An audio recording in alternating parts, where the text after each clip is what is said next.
Good morning, good morning, good morning. It is Monday, the 14th of July, 2025. I'm Graham Hughes. You are watching Morning Brew on Politics Social. Hope you're all right out there. We've had some rain here in Durham overnight. Back in the studio here at Shez Hughes. Big shout out to everyone. The sound seems to be working today, which is good. I'm just going to turn my mic up a little bit.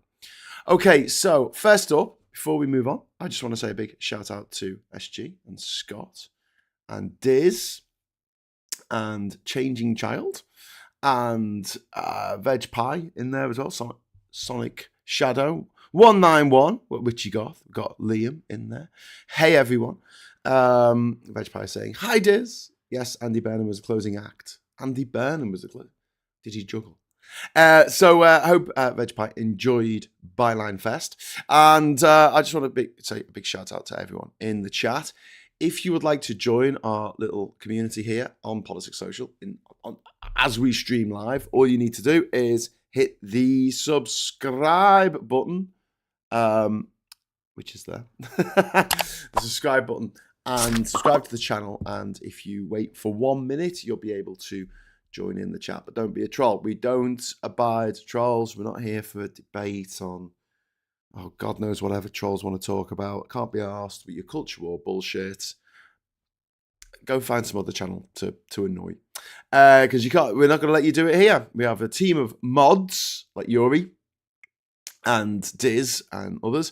And if you are being a dick, they will mute you and possibly boot you. They have the authority. Okay, let's talk today about climate change, because there's a new story on the first page of the Guardian website about Ed Miliband finally saying, hey, RefUK, can you stop going on about there not being climate change, please, you bunch of twats. My mum says that I swear too much in these live streams, so I'll try my best to swear a little bit less. But if you want to have a look at our swear jar, it's quite full. Oh, it's very heavy. That's a very heavy swear jar. So this is the third heat wave of the summer, which is coming to an end today, apparently. Kids aren't even off school yet. Kids not off school. And yet, third heat wave. Extreme heat is now the new normal. There's been hundreds of deaths linked to these waves of heat in the country.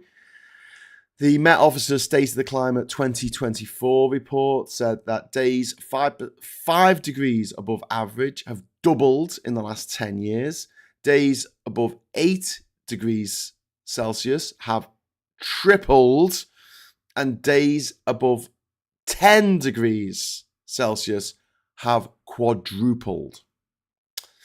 Those figures aren't projections. That is the current reality in which we live. We've seen recent flooding in Derbyshire, Nottinghamshire, West Midlands. The winter of 2023 to 24 was the wettest on record since 1767, apparently. Don't know how good the records were back then. Sea levels around the UK are rising faster than the global average, with 19 centimetres up over the past century, with acceleration of climate change possibly causing that same number to not just double or not triple or quadruple, but actually go up to 200 centimeters. That's 2 meters. 2 meters of climate of sea level rise, and this is something that's really important to consider here. It's not like when you talk about the sea, especially the North Sea.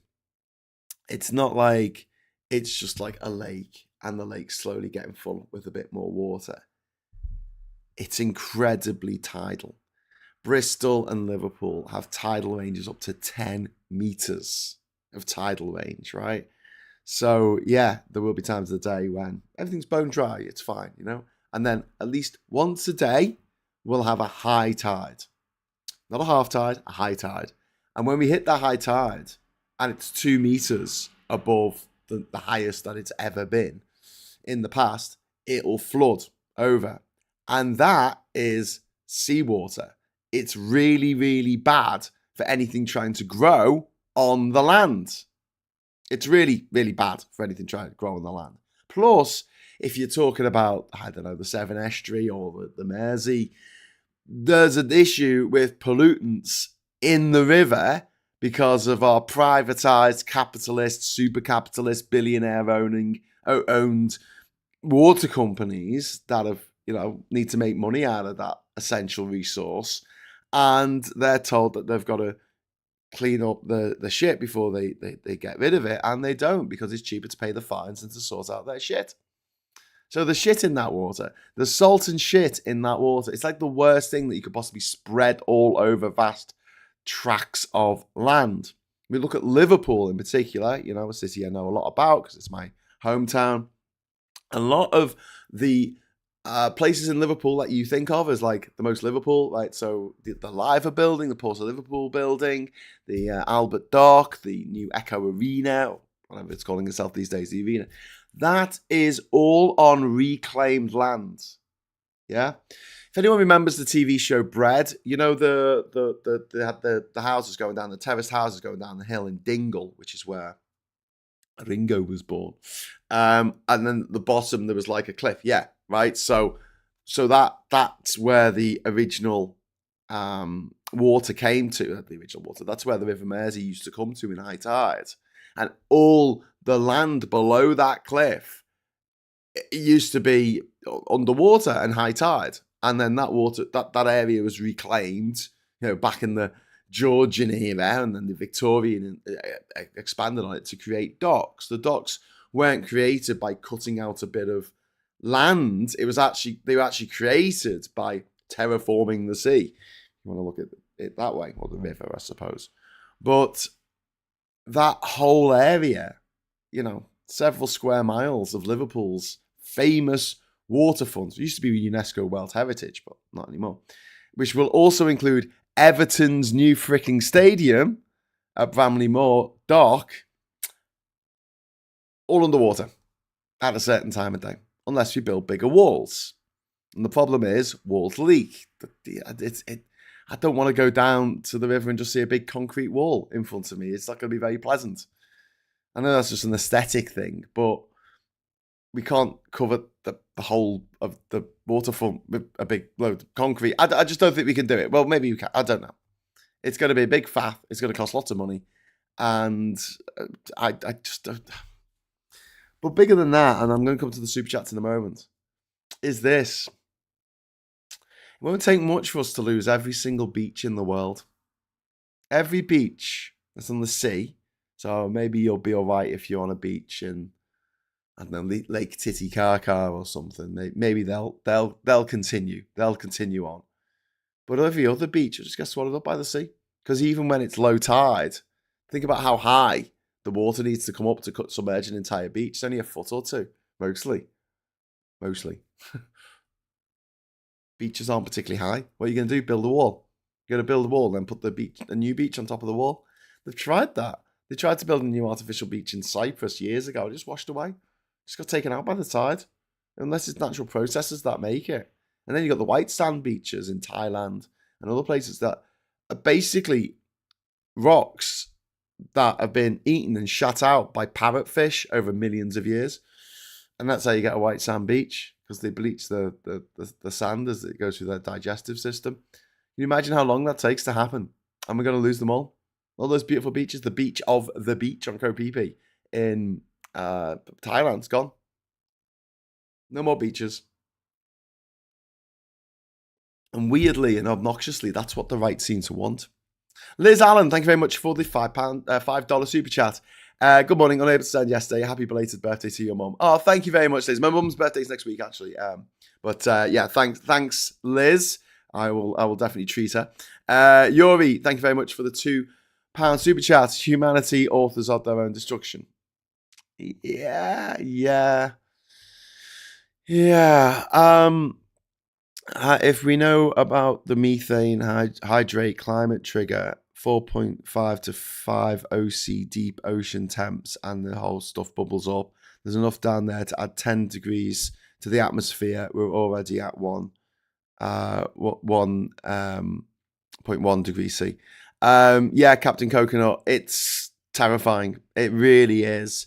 And the fact that we've got the people who are in charge of like America and the people who want to be in charge of this country who are running around saying it's not real. It's not real. It's not real. You know, and it's also where we are now is causing nature to be out of sync, you know, with frog spawn, blackbird nesting, flower blooms, all happening weeks earlier than historic averages. And entire ecosystems are falling out of rhythm, which threatens food chains and biodiversity.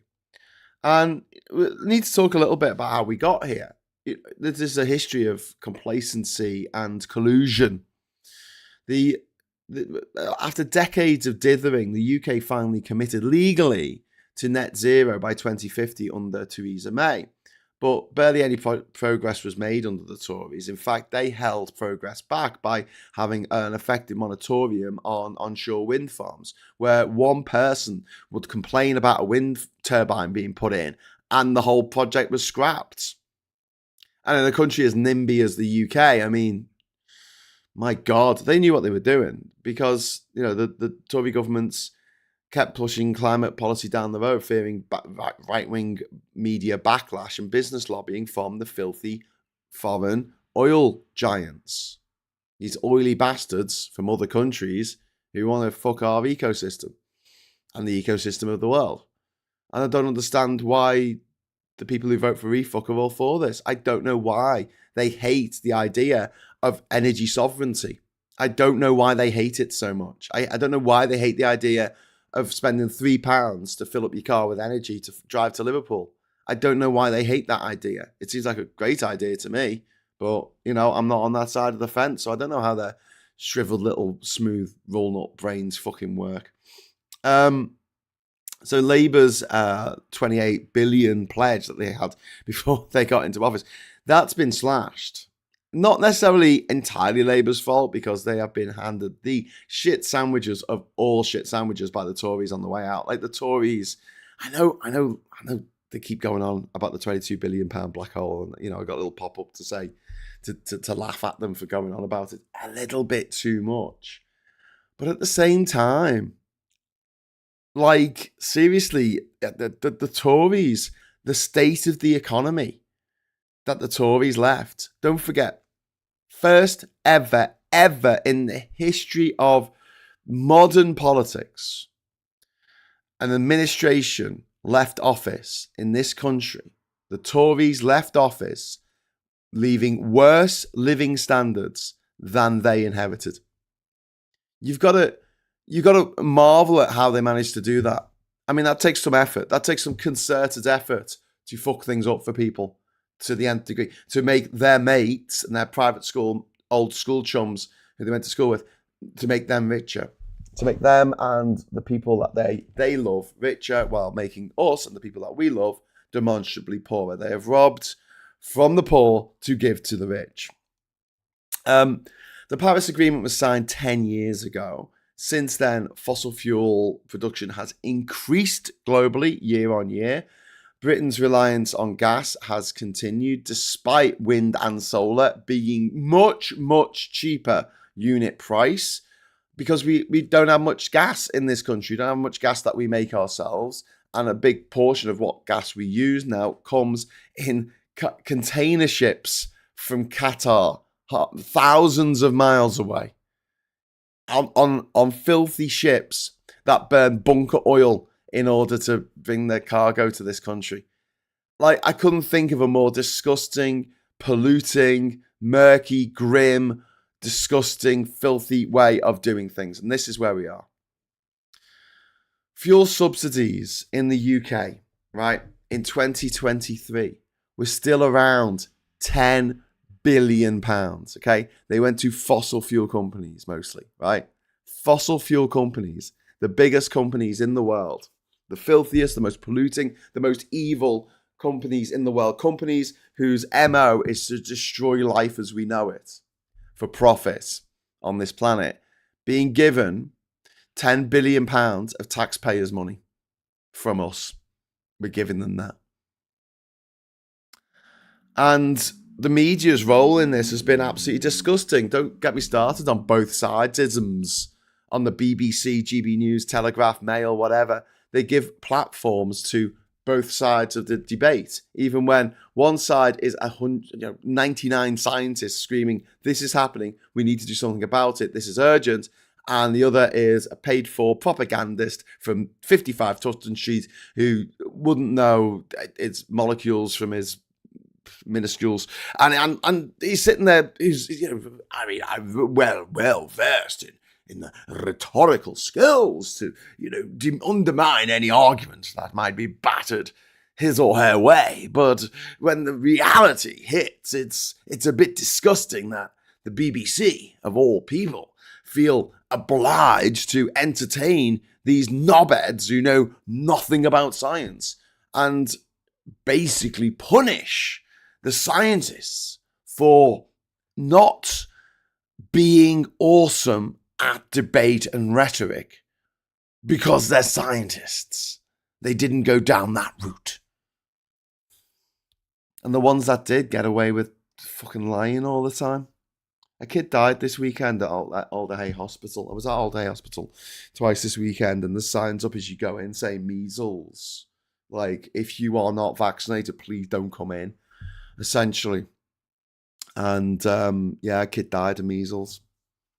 Completely unnecessary because of the eugenicists, the billionaire eugenicists who want to kill all the poor people, who is anyone who's not a billionaire to them. They want us exterminated. They are eugenicists. They want to create a race of super soldiers or something, and they want any baby that they see or child who they see as inferior or doesn't have the natural immune system to stand up against a deadly disease, a deadly, incredibly contagious disease like measles. If they don't have the immune system to stand up against it, well, some of them have got to die. Some children, babies, have got to die. That's how sick and fucked up the anti-vax eugenicist mindset is. They want babies to die. And their excuses, but they might turn out to be autistic. I mean, fucking even if that was true, which is not, who cares? I'd rather have an autistic child than a dead one. I'm sorry, but I'm not even fucking sorry for saying that. Like, family members, good friends of mine are autistic, and I fucking love them. And I'd rather they were with us than not. But, the little fucking coffin company needs to sell those little red coffins, don't they, for the little babies. Fucking scum. Fucking anti-vax scum. And it's not necessarily the fault of the dickhead parents, because, you don't like... Being a parent is one of those jobs that don't require any qualifications, like being a prostitute or being a politician or being a RefUK counsellor. You don't need any qualifications. You don't need any training or anything like that. You become a parent and suddenly you've got a most precious thing to look after, the most precious thing you'll ever have to look after in your life. And the billionaires are screaming at you to don't get them vaccinated because of some fucked up social experiment that they want to play on the rest of us. Absolutely maddening. You know that these billionaires would bring back smallpox if they could. And they make sure that their kids are vaccinated. Never forget that. It doesn't affect them because they vaccinate themselves and they vaccinate their kids, and then they make a lot of money telling people not to vaccinate. And it's the same story with climate change. They've got a lot of money to spend convincing people that it's okay. It's fine. It's fine not to have your kids vaccinated. It's fine to destroy the planet. It's just weather, isn't it? It's fine to smoke. It really is. It's cool. Doctors smoke. Here's a picture of a doctor smoking. When I was a kid, I still remember me dickhead mates. I love you if anyone's watching this who went to school with. Well, I still remember them claiming that cannabis cleaned your lungs out, and I'm like, are you on? You fucking roll it with tobacco, you dickheads. And how does smoke clear out your lungs? It's just, fucking hell. But they really believed it because a friend of a friend had told them. Before the whole conspiracy theory revolution, when it all blew up because of the internet, it was friend of a friend stories. Even back in the 90s, it just drove me up the wall that people were so eager to believe clear, obvious bullshit, especially when there was real shit going on. I won't even call it a conspiracy because a conspiracy's got some signs of secrecy about it. These scumbags at the tobacco industry, the fossil fuel industry, the armament industry. They don't even have to fucking make shit up. They just say, yeah, we're going to kill you. We're going to kill you. Some of you may die, but it's a sacrifice we're willing to make. And people fucking lap it up. It's not even a conspiracy. They just go, yeah, we want the world to fucking end because, we'll make loads of money out of it and we won't be around that long, so who cares? Paula Thomas, thank you very much for the £10 super chat. This morning, I watched Margaret Thatcher's speech to the UN in 1989 supporting climate action. It's really worth a watch and throwing back at the Tories stroke RefUK. Yeah. Again, like the single market, which Thatcher had a big hand in getting put together, all the Tories turned on it. They claim that they revere Maggie Thatcher, and they don't. They just shit all over her legacy. They go over and find their grave and take a big shit on it, a big horrible sloppy shit. That's what they do. They do it every day. They dance on her grave in the fucking shitty shoes bastards. Anyway, super soldiers who can be taken out with measles. Yeah, super. Yeah, but it's the ones that survive, isn't it? It's eugenics. It's pure eugenics. Being a parent turns you into a bunch of anxieties if you're doing it right. Sometimes the anxieties are in the wrong direction, such as fearing the cure more than the disease, says Anne. Yeah, that's why I don't blame the parents as much as I blame the billionaires who are making shitloads of money, lying to people and saying, no, what you want to do. And then the pharmaceutical companies, I'm sure, aren't innocent in this, because I'm sure they've got a vested interest in kids being on an incubator for 2 years. They'll make a lot of money out of that. That's a lot of medication, keeping that kid alive in that incubator, or whatever it's called, coma, fucking induced machine, whatever. Sitting on the loo, dog's been sick, a bumblebee is trying to get me. Says Diz. I'm sorry, Diz. If you want to take a break from moderating so you can deal with that, you be my guest, Diz. Be my guest. So billionaire owned outlets, especially like GB News and shit like that. Sky News, they deliberately cast doubt and muddy the waters about climate change. They talk about climate delay instead of outright climate denial sometimes. But I mean, Richard Tice is going down the route of outright climate denial at the moment. And why are they doing this? Well, like I said, RefUK's donors on their official donor list includes figures tied to fossil fuel lobbying in the US and the UAE. You've got these Dubai motherfuckers coming over here going, hey, can you keep burning our oil, please? Because we need to keep in power and we need to keep those women down. And we need to keep our slaves coming over from India. There are indentured labourers. We need to keep them coming over from India and working in the deserts, and in 50-degree heat and dying, building our football stadiums and shit and our indoor ski slopes. I mean, fuck off, Dubai. Indoor fucking ski slope. You're a fucking desert. Grow up. Oh, look what we could do. So obsessed with the fact that they could do it, but they never stop to think whether they should do it. Copyright Goldblum. So, yeah, maybe it thinks your poo is a flower smell. What? I guess you're not joining me in lamenting the shortage of insects then. I lament the shortage of insects. I quite like seeing insects, except maybe wasps. Wasps are a pain. Captain Coconut. Oh, and last point, it's already begun. Methane hydrates from much higher up with lower temps, and large fishes have begun opening up around the northwest of Antarctica as the stuff expands. Yeah, Captain Coconut's talking about the tipping points that we're hitting. So climate change will accelerate, and this is why it was so important to keep it below 1.5 degrees C. But the world leaders, the world oligarchs, the billionaires, the scumbags, the rich, that we need to eat because they're going. I mean, if we don't eat them, they're going to eat us. It's as simple as that. It's us or them. And they've been spending the last 46 years, my lifetime, denying that this is happening, or trying to delay any progress on it, or giving lip service to the idea that something is going to be done when it absolutely isn't. Richard Tice, Nigel Farage and their cronies have close ties to American libertarian think tanks like the Heritage Foundation, the Cato Institute, both funded by oil billionaires. It's no surprise that the Heritage Foundation, which wrote Project 2025, which helped Trump get into office, is funded by oil billionaires. And what's his first thing he does? He goes, we're going to get rid of all this green crap. And several reform candidates have expressed outright denial of climate change or called it a globalist hoax.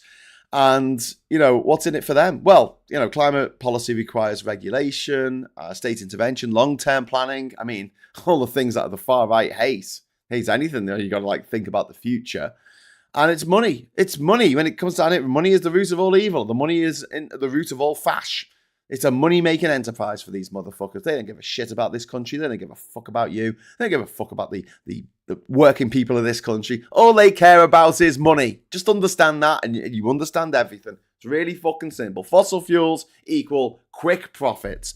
Decentralized, worker-led, and doesn't enrich oligarchs. The money is enriching oligarchs as opposed to green energy, which is decentralized and worker-led.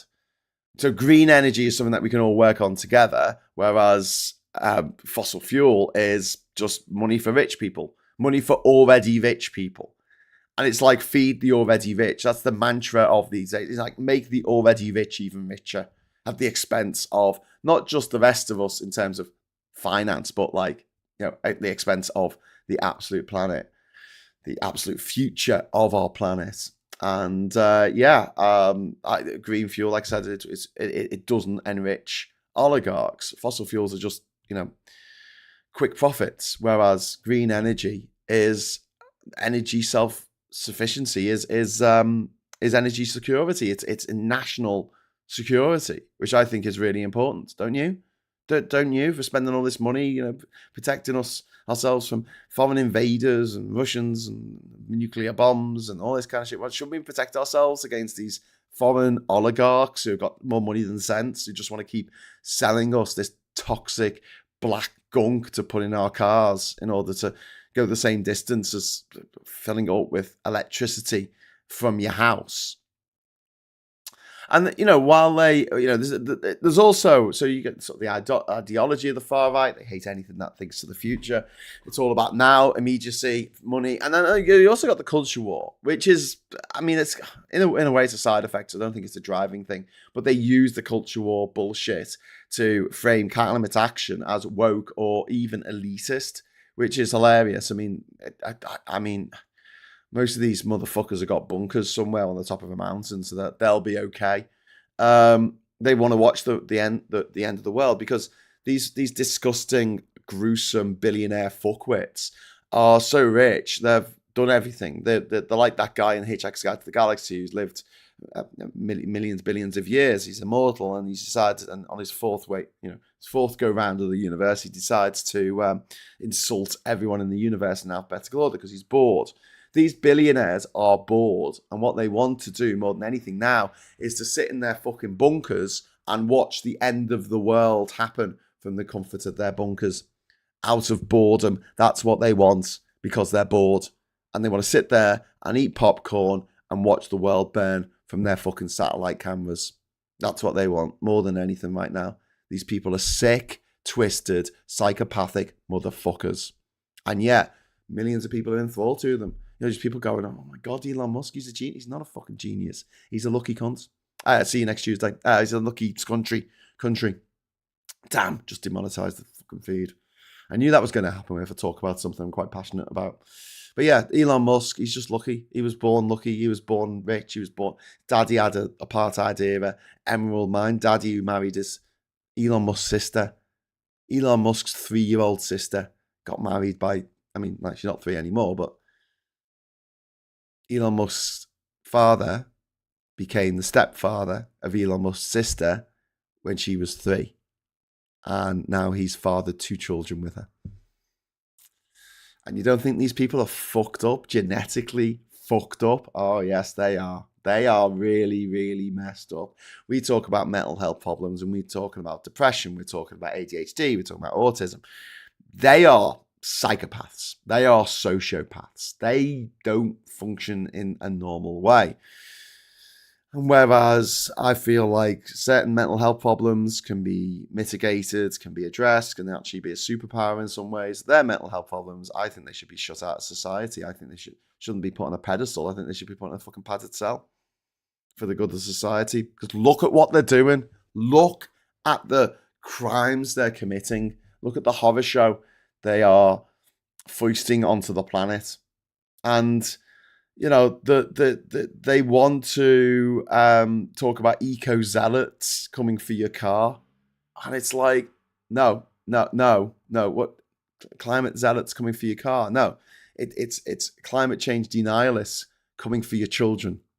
That's what we need to be talking about. Fuck your old fucking car. Couldn't give a shit.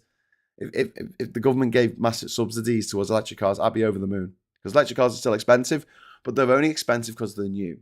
And as years to come, and you can quote me on this, the price of electric cars is going to go through the floor.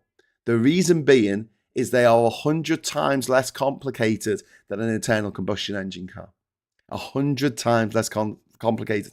They have fewer moving parts. They have fewer bits and bobs and shit and things that are necessary that you need. An internal combustion engine is a problem with all the fixes to that problem built around it. The problem being, how do you contain an explosion of highly volatile petroleum? How do you contain that explosion without all dying horribly? And so all of the apparatus of an internal combustion engine, the radiator, the spark plugs, the cylinder heads, the crankshaft, the manifold, all of it is there to mitigate a problem, because internal combustion is a problem that needs all that machinery around it in order to fix the problem. Meanwhile, electric cars, just an electric motor. They don't even need fucking gears, mate. The torque of the devil. Oh my God. Put your foot down going up a hill. And you go. You fly, my friends. You're like the flying monkeys from Wizard of Oz. Fly, my pretties, up the hill. You're like, whoa. It's like you're taking off into fucking space. But no, fossil fuel companies don't want that. RefUK doesn't want that. They're coming, the eco zealots are coming for your gas boiler. They're coming for your roast dinners. They're coming for your cup of tea. They're not. They're not. I lived off-grid in Panama. I had roast dinners. I had hot waters. I had a really fucking good power shower. It's great. I get a lot of energy from that there, son. And you've got the way that they use this as a sort of weapon of mass distraction, don't they, to dismantle workers' rights, NHS funding, council budgets. Climate denial is a useful smokescreen. Say, why are you doing this? Why are you taking money away from these councils? Oh, they're only going to spend it on that eco warrior woke shit. And who's like the hero of the petrol head movement? It's someone like Jeremy Clarkson, who's privately educated, of course, along with Richard Tice, privately educated, Nigel Farage, privately educated. All of these motherfuckers came from lots and lots of money, and they couldn't give a shit. They couldn't give a toss about you or me, or the man on the fucking moon. All they care about is making more money. Paul Ewan, thank you very much for the £2 super chat. The Elon Musk is a copper nanotube fund. Thanks for that, Paul. Colin says, for the see you next Tuesday, £5. Thank you very much. That makes up for it. Sorry that slipped out. It just slipped out. Hey, come on. It's not a job interview. I'm not talking in front of a bunch of school kids because that'd be very bad. Anne Phillips, thank you very much. Call him what you like. We're behind you. Oh, thank you, Anne. That's very kind of you. He is in the sea of see you next Tuesdays. He's a big one. He's a big one. He's a big fish in a sea. Aaron Gray says Hillsborough Law. Yes, we will talk about that because it seems to be. I don't know. I haven't looked into it too much to do a whole show about it because I want to do a bit of research first. Well, there is mumblings that it's being held up and it needs to hurry up and get put into law. This session of Parliament that we're in at the moment, so parliamentary sessions can last as long as the government want, really. But at the end of the session, any bill that hasn't gone through both houses and all been finished and finalised dies. And they have to basically start the motherfucker again. Green papers, white papers, the whole process, first readings, the committee stages after the second reading, going up to the House of Lords, going back, they have to do all that again. So the Hillsborough Law is needed ASAP. And I think the government have kind of got a timetable where they're going to bring it in November. It was mentioned in the King's speech. So that means that lays out what the last year. So what that means is it lays out exactly what the government want to do in this Parliament. So it remains to be seen. Like, let's I want it to happen faster, but if it's going to happen in November, then so be it. I'd rather it happen in November than not happen at all. But this is to do, for those that haven't heard about it already, is a duty of candor, which means that if you are in a position working for a public body or something like that, you are by law compelled to give evidence. Because at the moment we have very, very, very poor whistleblower laws in this country. How poor? Well, I'll tell you how poor it is. If you blow the whistle, you get nothing. All you do is you lose your job, and you can't say I was compelled to tell the tribunal what happened, because that's the law, which will happen once we have the Hillsborough law in place. Essentially, if you whistleblow, not only do you lose your job, you will. It's very unlikely that you will work in the sector in which you worked ever again.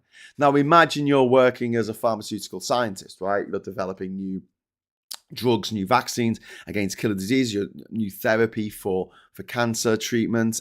Big shout out to Mike Dix today. Mike's going for an MRI scan to see how his tumor is doing, and today he's going to basically find out if the treatment that he's been going through over the last 6 months has worked, and what the treatment's going to be going forward. So big love to Mike today, or Mike Dix. We love him. Imagine you're working for a pharmaceutical company and they're doing something horrible, and if you have spent tens of thousands of pounds, not just getting an undergraduate degree, but also getting a master's and getting a PhD in physiological chemistry or whatever the fuck it's called, right? You have spent that long training, and you're in your early 30s, you want to start a family, you're paying a mortgage down on your first house, and because you've only finished your PhD a handful of years ago. Do you know what I mean? Like, you're not long been in it, and you know that if you grass on your employer for doing something really shit, you're working for, let's say, AstraZeneca. There's no shade on AstraZeneca, just giving that as an example. You know that if you speak out about this unsafe practice, or some immoral practice that the company that you're working for, well, that's it. GlaxoSmithKline aren't going to give you a job. Bayer aren't going to give you a job. The other pharmaceutical companies aren't going to give you a job because you'll be blacklisted as someone who blew the whistle. They don't want someone who's going to be snooping around. And so all those years of study and all that money that you spent and that debt that you're still having to pay off and will have to pay off till you're 45, 50 years old, like, that's all thrown away. Can you see how difficult it is? Now, in America, if you whistleblow on your company, a paper mill that's putting bleach into the water, or a chemical company that's putting toxins in the water, and there's a class action lawsuit, you get a cut of that class action lawsuit. So if a village, if a town, if a city even files against a company and takes them to town and gets billions in compensation, you could be up for millions and millions of dollars for grassing on what your company's doing. And I think that's a much better system, because there's your incentive to blow the fucking whistle,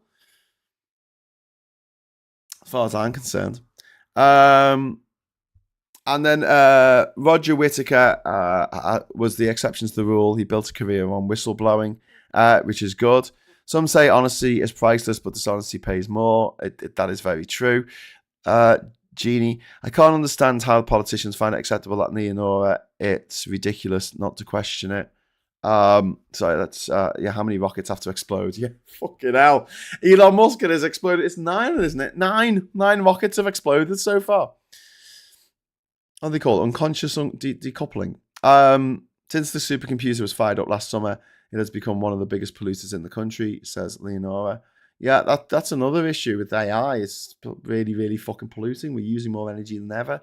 And you've got Elon Musk with his setup and his rock setup in Memphis and Tennessee, pumping all this toxic gas into the local community, which is majority African American, of course.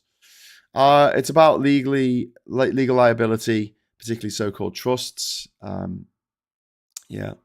And now Andrew can travel to the USA. He's off the hook, says Leonora. Oh yeah, that's to do with the fact that nothing to see here with the Trump list. Sorry, did I call it a Trump list? I meant the most notorious paedophile in all American history list. The Epstein list that doesn't exist.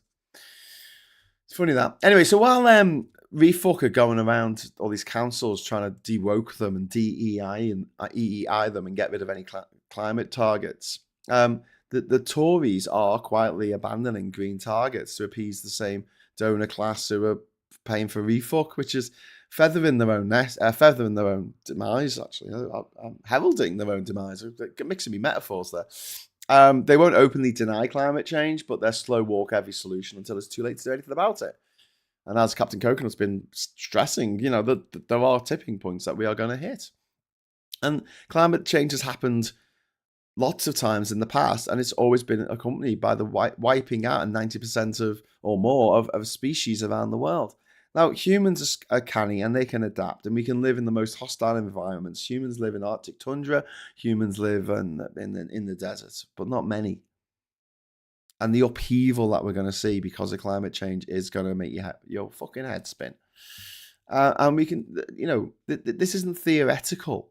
Denial is killing people now, killing British people. The fact that these fuckers working for RefUK don't want to, want us to be absolutely at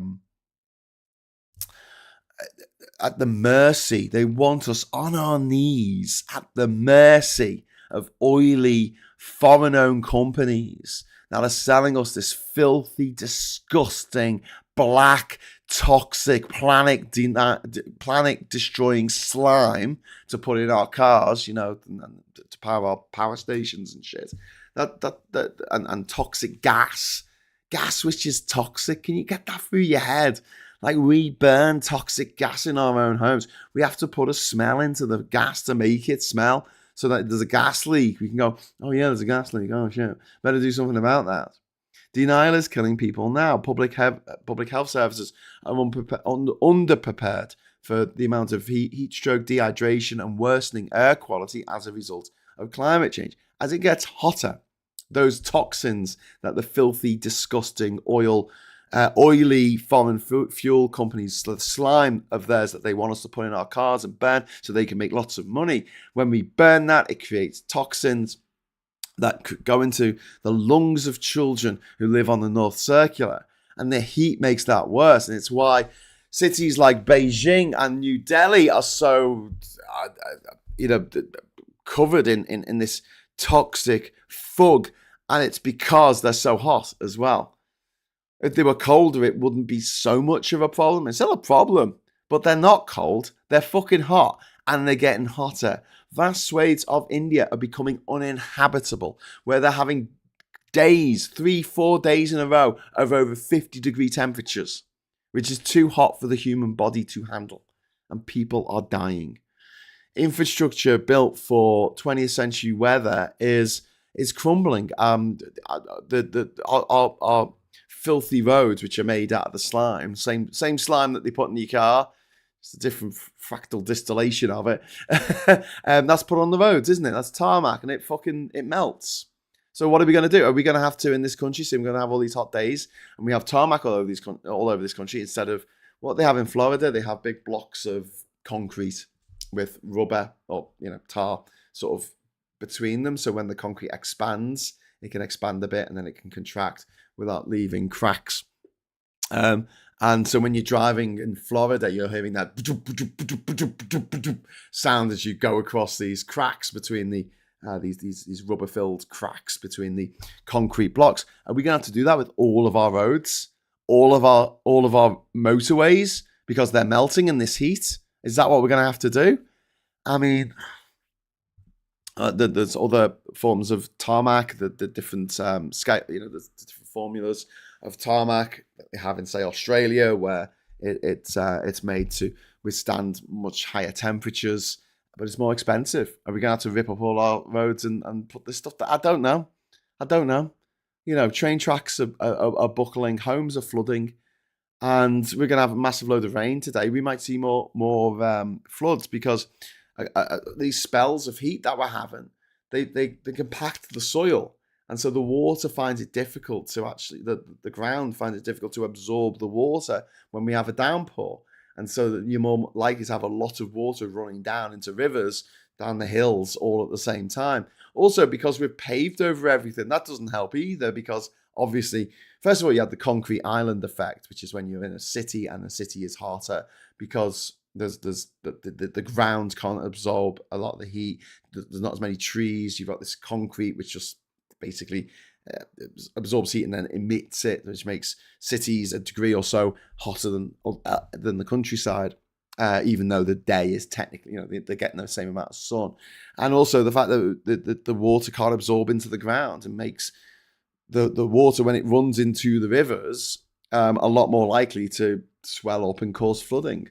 So what humans have done in so many ways, all these factors have come together to make flooding risks go through the roof.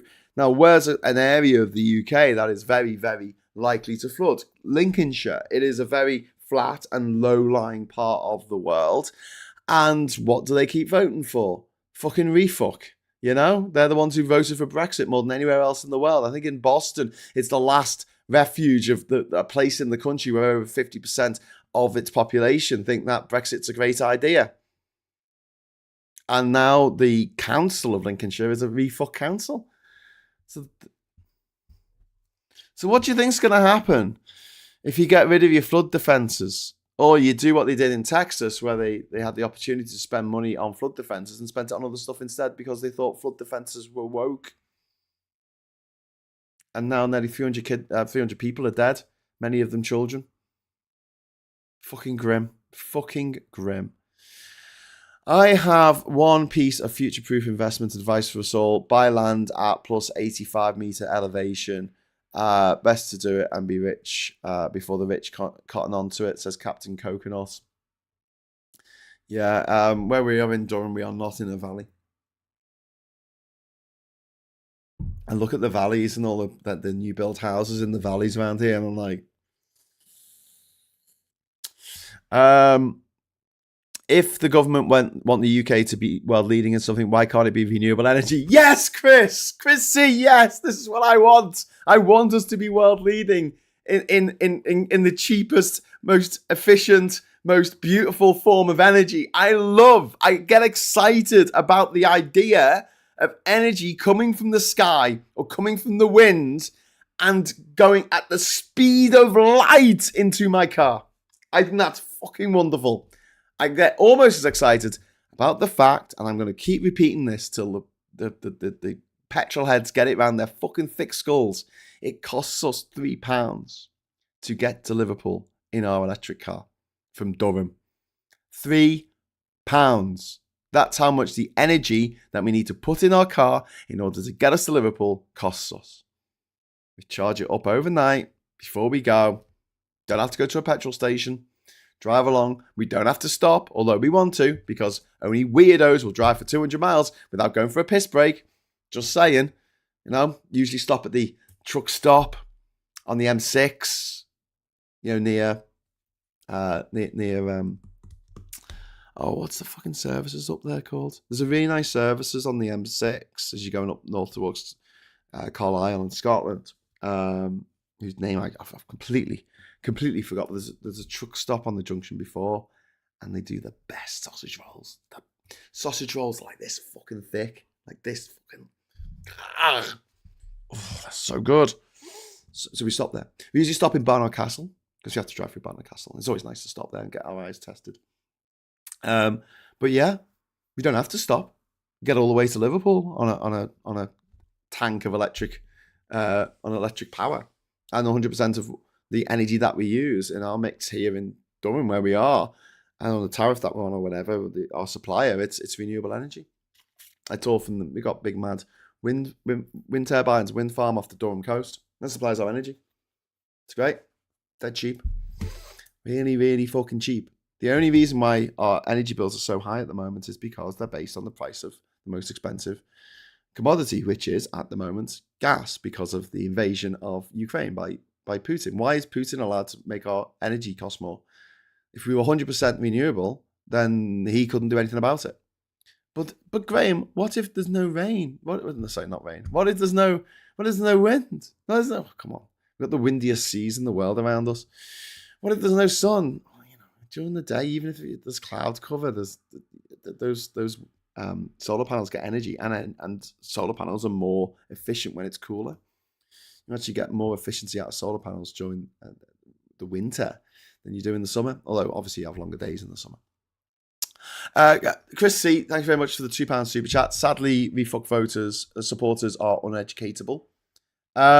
Yeah, they are. I mean, this is why I keep going on about the £3. I think this is the way to get through to them, because whenever I've spoken to someone who's a petrol head and I've gone, oh, how much did it cost you to get to? And they're like, oh, God, the price of petrol these days. Whoa. The price of petrol went through the roof after the invasion of Ukraine. Obviously, it's come down now to about £1.29 a litre, but it got up to like £1.89 because of the invasion of Ukraine. And so suddenly, to visit your auntie or your nan cost like almost a third more because of Putin.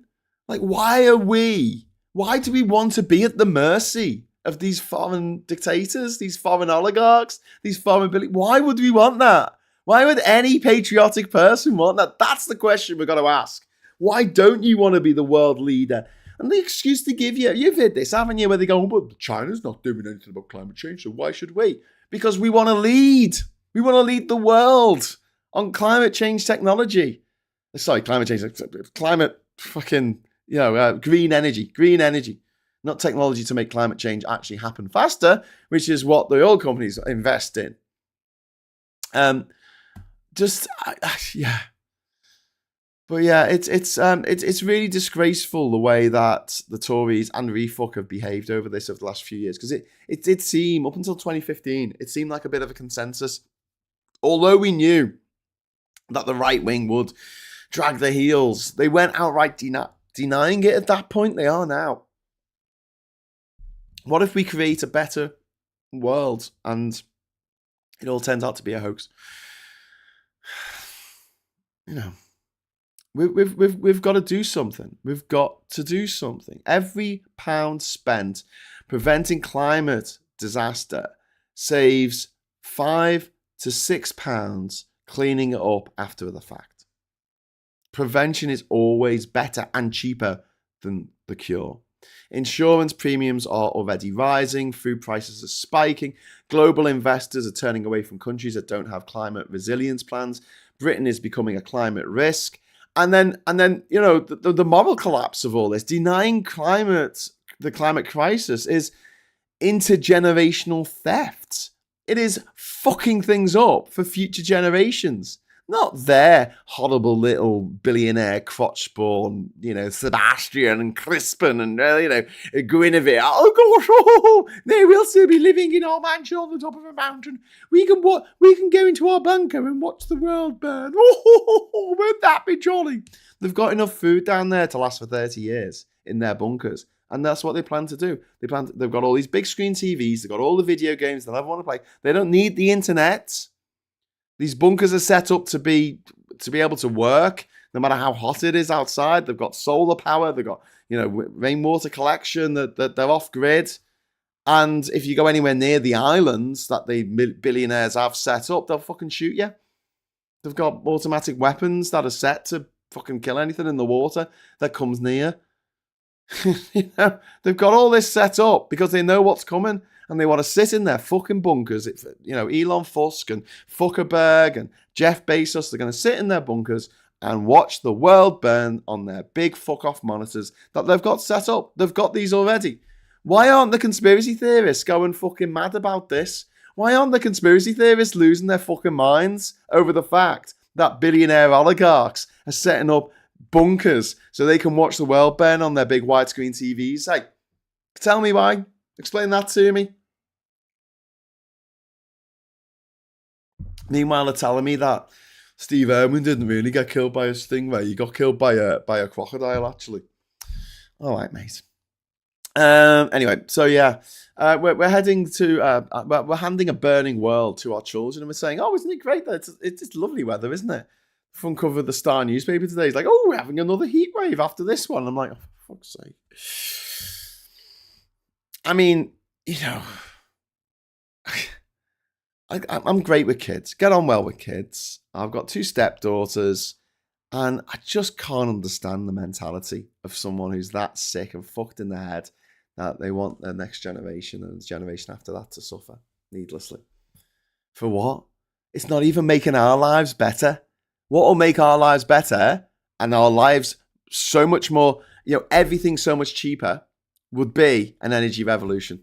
That's the green energy revolution will cut our fuel bills in half overnight. Overnight. And yet, all we see is stubbornness, dragging the heels, and now outright denial that it's happening. Climate change denial. These mad fuckers who deny that AIDS is a thing.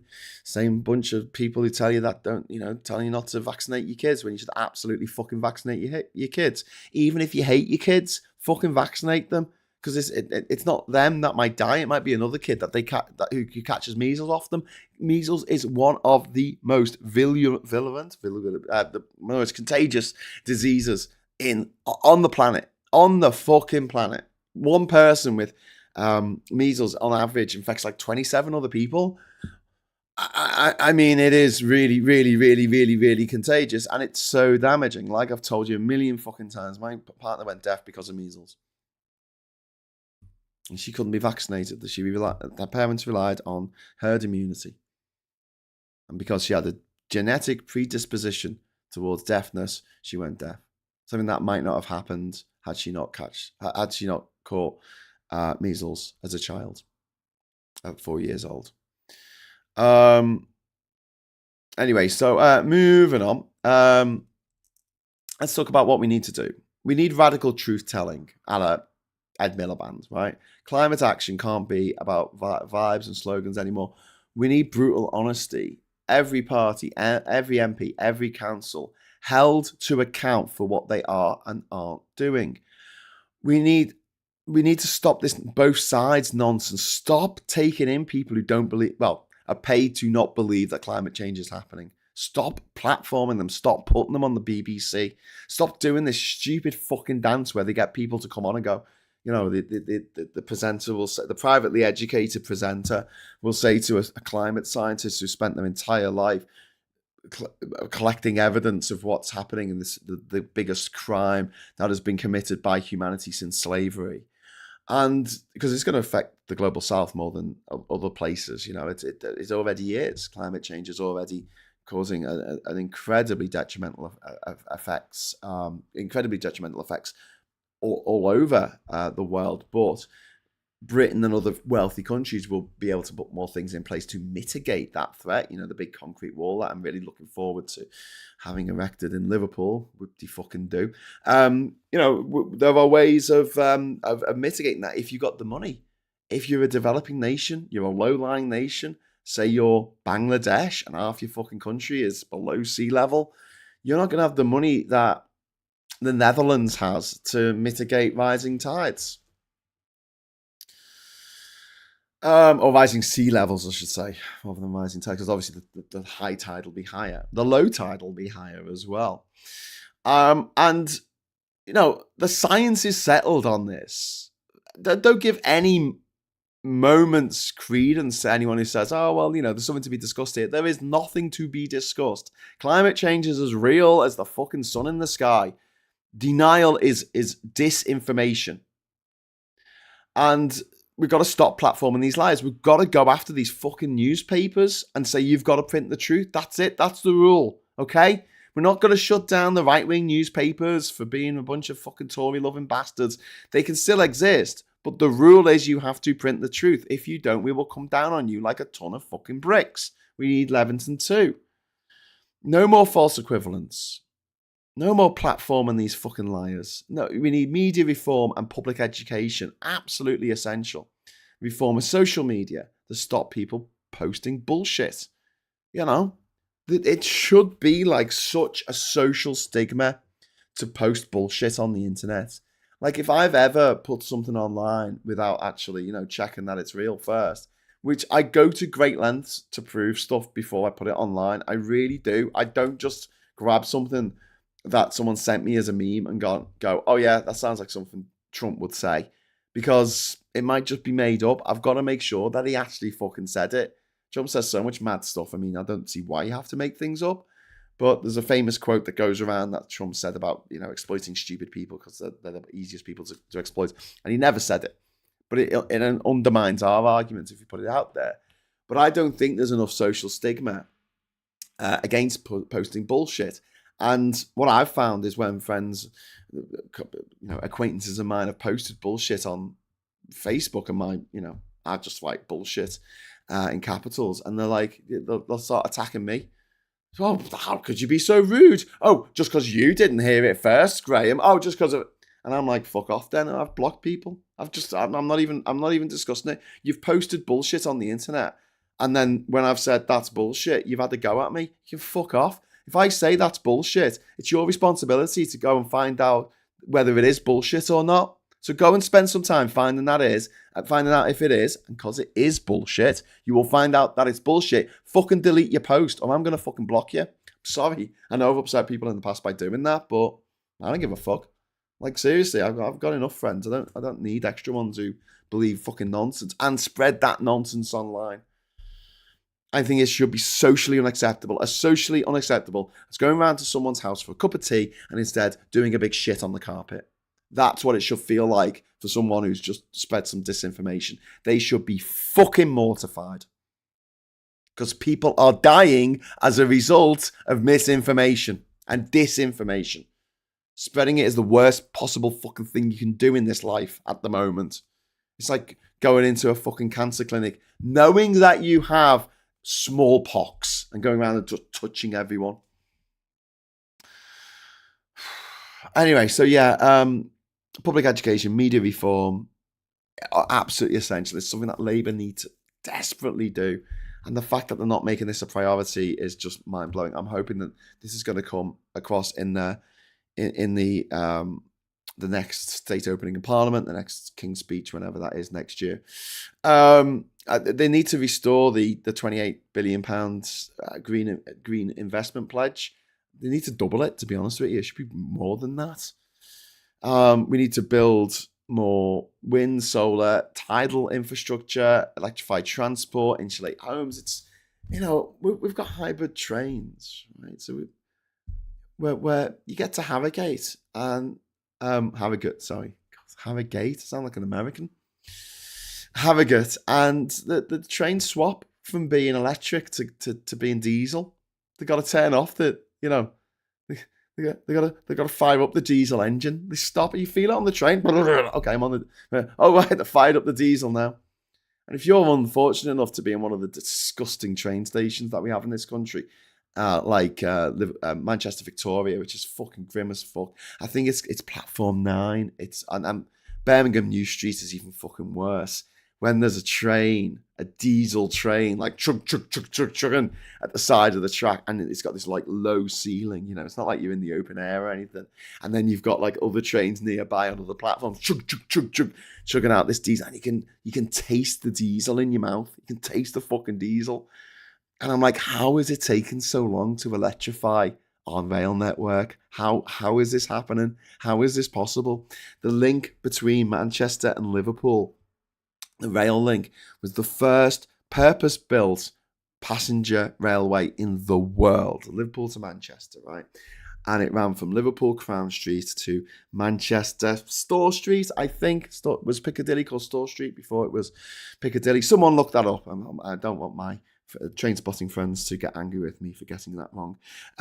But it's no, it wouldn't. It would have gone to what's now the Museum of Transport.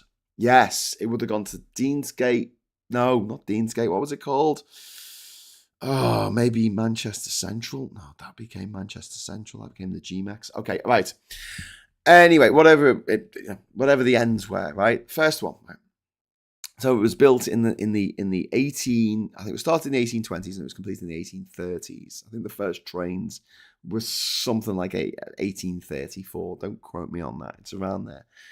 And it took until the 2000s for that line, it's only 30 miles, to be electrified. What? How on God's green earth did it take that long? In that same amount of time, we built the entire motorway network, a wonderful unfinished motorway, our pathetic motorway network of motorways that start at Junction 5. Because we never finished the fuckers. Phenomenal. John C, thank you very much for the £10 super chat. If the tech billionaires do get the authoritarian West they want, they may one day find themselves on a show trial and then taking a trip in the back of a truck. Yeah. I mean, when the left fight amongst themselves, nobody dies. But when the right fight amongst themselves, ooh, then the long knives come out, if you know your history. So yes, the thing with green energy, it's not just cheaper. It's not just making the world a better place. It's not just like getting rid of pollutants and stuff. It's also got the potential to create millions of new jobs in clean energy, retrofitting, the restoration of nature, rewilding. We've got to ban fossil fuel donations to political parties. Fucking stop it. How dare these filthy foreign oil fucking conglomerates selling their oily fucking slime to us and making us absolutely dependent on their oily fucking slime like some fucking present day Harkonnens. Why are we allowing them to do this? Why the fuck are we giving them the power over us? Why would we do that? Are we not proud of our country? Do we not stand up for our own? No, clearly we don't. The people who say that we do are the people who step over army veterans on their way to vote for the refuckers. We need to remove oil and gas interests from advisory roles and regulatory bodies. Why the fuck do I go to the Labour conference every year and only to find myself confronted with a fucking van, or there would be a bus or something that's powered by hydrogen?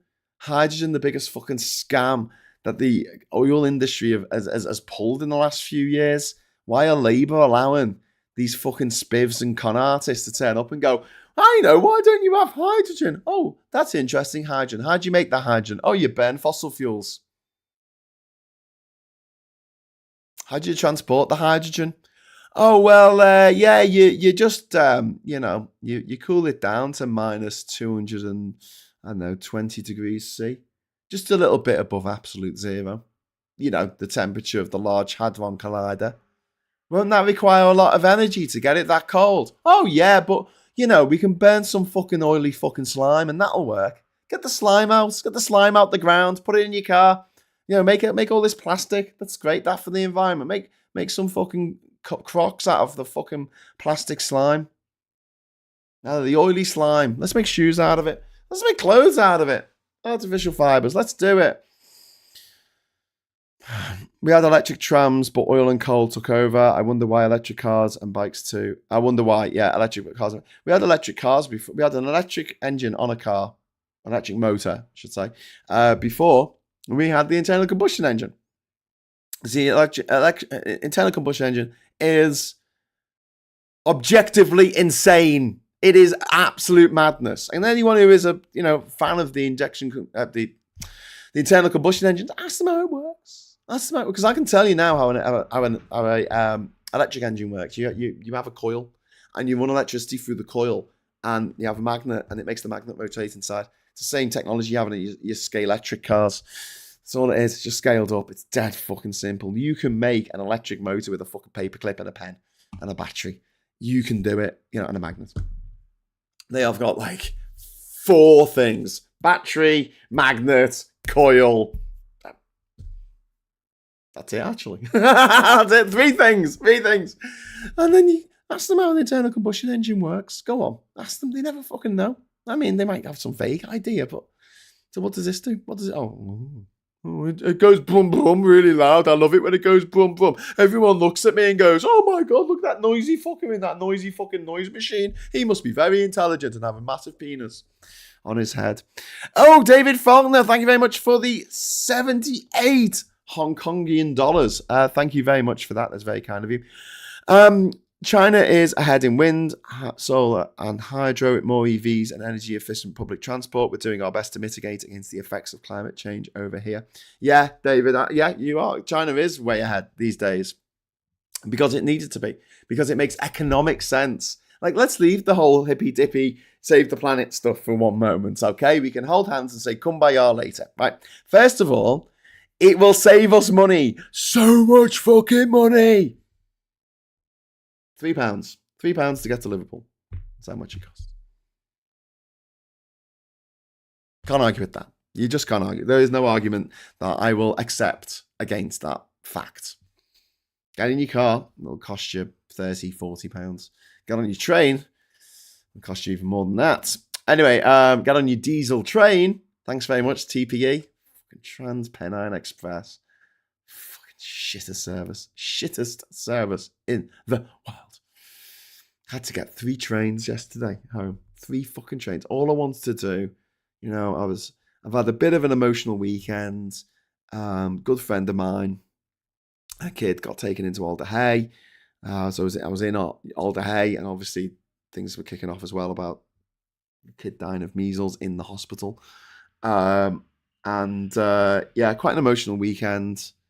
And my friend's kid had to spend his birthday in the hospital, which, you know, it's not great. So a couple of our mates, we went and turned up with presents and stuff, balloons and that. But it's a bit shit, you know.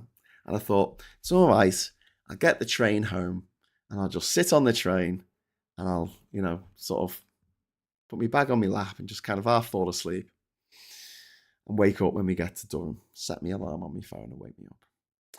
But no, I had to get off at Victoria in Manchester, and then I had to get off at fucking York and stand there on the fucking platform, the filthy fucking platform, because of all the diesel particulates coming out of the fucking trains, because they're not all electric, and I've got to sit there with me.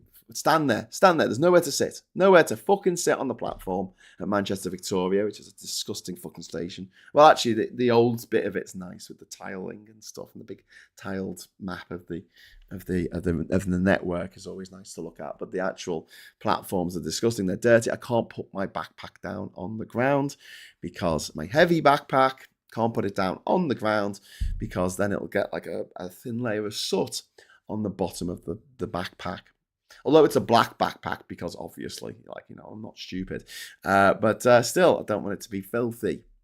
So I'm having to stand there with a big heavy backpack, knackered, hungover, waiting to get the next fucking train. Because, what was the excuse? First of all, they said there was a problem with staffing. I think they had the staff problem, which wouldn't exist if the trains were nationalised. You could just get a staff member from another area. Who runs on trains on exactly the same line, the same type of trains on the same fucking line, but it's owned by a different company, so they've got a contract with somebody else, they can't use them. To get off at fucking Manchester, then I had to get off at Leeds. Fucking nightmare. And I paid £56 for that journey. 56 fucking pounds. Whereas if I had driven, it would have cost £3, but I couldn't lend the car because I wasn't going with Catherine. We've evolved from a kind of burrowing shrew. We can't help but dig tunnels, and we can't seem to understand that we've got a big, giant nuclear reactor right on our planetary doorstep for free, says Acro Dave. Do you know what I think of now, Acro Dave, when I'm walking at the shops, right? And I go to one of these.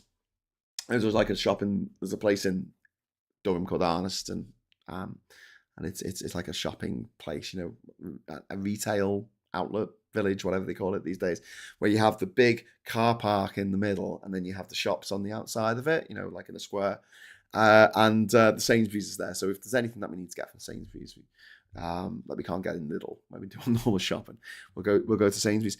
And whenever I look at it now, on a hot sunny day, I see all these metal fucking objects, the wheelie things, the cars, right? And then all the heat and the ground is dead hot, and all the metal is dead hot on all these cars, and there's no shade. And all I think is, what a waste of energy. What a massive waste of energy. Why don't they have solar panel verandas?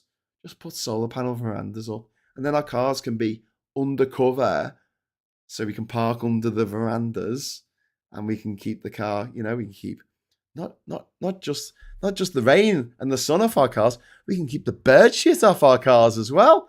That'd be nice. I don't want to be washing the fucking car every 2 days because of all the bird shit. But get solar panels. Get solar panels set up there.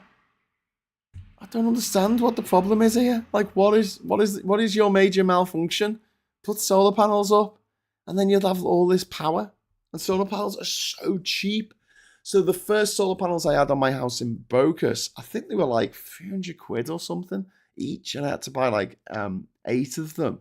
And the latest ones I got, I think they were about $100. They were way cheaper with more power, and I only needed 6 of them.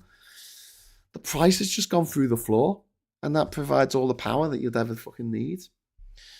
Ernie Burns says money saved is money not going into the pockets of the rich, so that's why we don't save money. Yeah, that's true. That's true. Renationalisation says, great. Yep, couldn't agree more. So yeah, we need to end fossil fuel companies, dirty, slimy companies from other countries getting subsidies from our government, from us, from our taxpayers. We also need to remove these fuckers turning up at the Labour Party conference. How dare we put them on advisory roles of the government when we're talking about the environment? How dare they turn up to the COP meetings, the Committee of Parties meetings? What are they doing there? What are oil lobbyists doing at that meeting? Fuck off. That meeting should just be scientists and politicians who have to do what the scientists are suggesting. And we need to end all subsidies of fossil fuel extraction and exploration. Stop it. Leave it there. Because here's another factor that we don't really talk about much is, in 100 years' time, they're still going to need oil. Because they're still going to need plastics. They're still going to need roads. They're still going to need oil for some industrial purposes, even when every car and every truck and every tram and every train and every boat and every fucking plane is fucking solar powered, right? We're still going to need oil. And to dig it all up, pump it all out and burn the fucking thing, it is just damning future generations, because we are going to still need oil in 100 years' time. We're still going to need oil in 1,000 years' time. We're still going to need oil in 10,000 years' time, okay? Humans have had civilization for 10,000 years. We will still have civilization of some sort in 10,000 years. But here's the thing. There is no more oil from anywhere between here on Earth and the nearest next solar system, which is 4 light years away. And we're never going to get there. We are never going to get there. So just imagine the little blue marble on which we live, oil, which only exists because of life during the Carboniferous period, before fungus and things that broke down decaying organic matter, before organic matter could actually decay. And all that woods and all that bloods and all that organic shit was compressed and created gas and oil and coal over millions of years. So we have this little marble, oil in that little marble, right? Travel in any direction for millions of miles, and there is no oil. There is no oil on any other planet, any other moon. We might, if we're very lucky, find some oil, find some gold on other meteorites or planets or planetoids or whatever, or asteroids. We might find some nickel. We might find some iron, aluminium. We might find all of these elements. They naturally occur in the heart of a dying star and explode all over our solar system. So we might find some of those rare earth metals that we need, the rare earth materials, the rare earth elements on other places, but we won't find oil. It's just not going to be there. But in the future, we're still going to need oil. Do you see the problem here? We're burning it. We're making it more difficult for future generations because fuck it, a minority of people want money now. And what really boils my piss again and again is the fact that you've got so many people who are so fucking stupid that they think the billionaires have got their best interests at heart and they do whatever the billionaires tell them to, even though it's to their own detriment, especially if they live near the North Circular. And they're going, oh, I don't want this. Oh, client, I don't want this. This energy efficiency thing. I don't want them to stop cars from 1997 belching disgusting, horrific particles of carbon nonsense and radiation and monoxide and all kinds of disgusting, horrible stuff. Carbon monoxide. I don't want that to stop. I want more of it. Says the people who live near the North Circular, because they're told to say that by the people who live in fucking country estates a long fucking way away from the North Circular. Am I going mad here? Does this sound crazy to you? Because it sounds crazy to me, mate. Sounds crazy to me. So Britain can lead the world in climate technology, climate justice, adaptation, but only if we get serious now. And climate migrants are already on the move.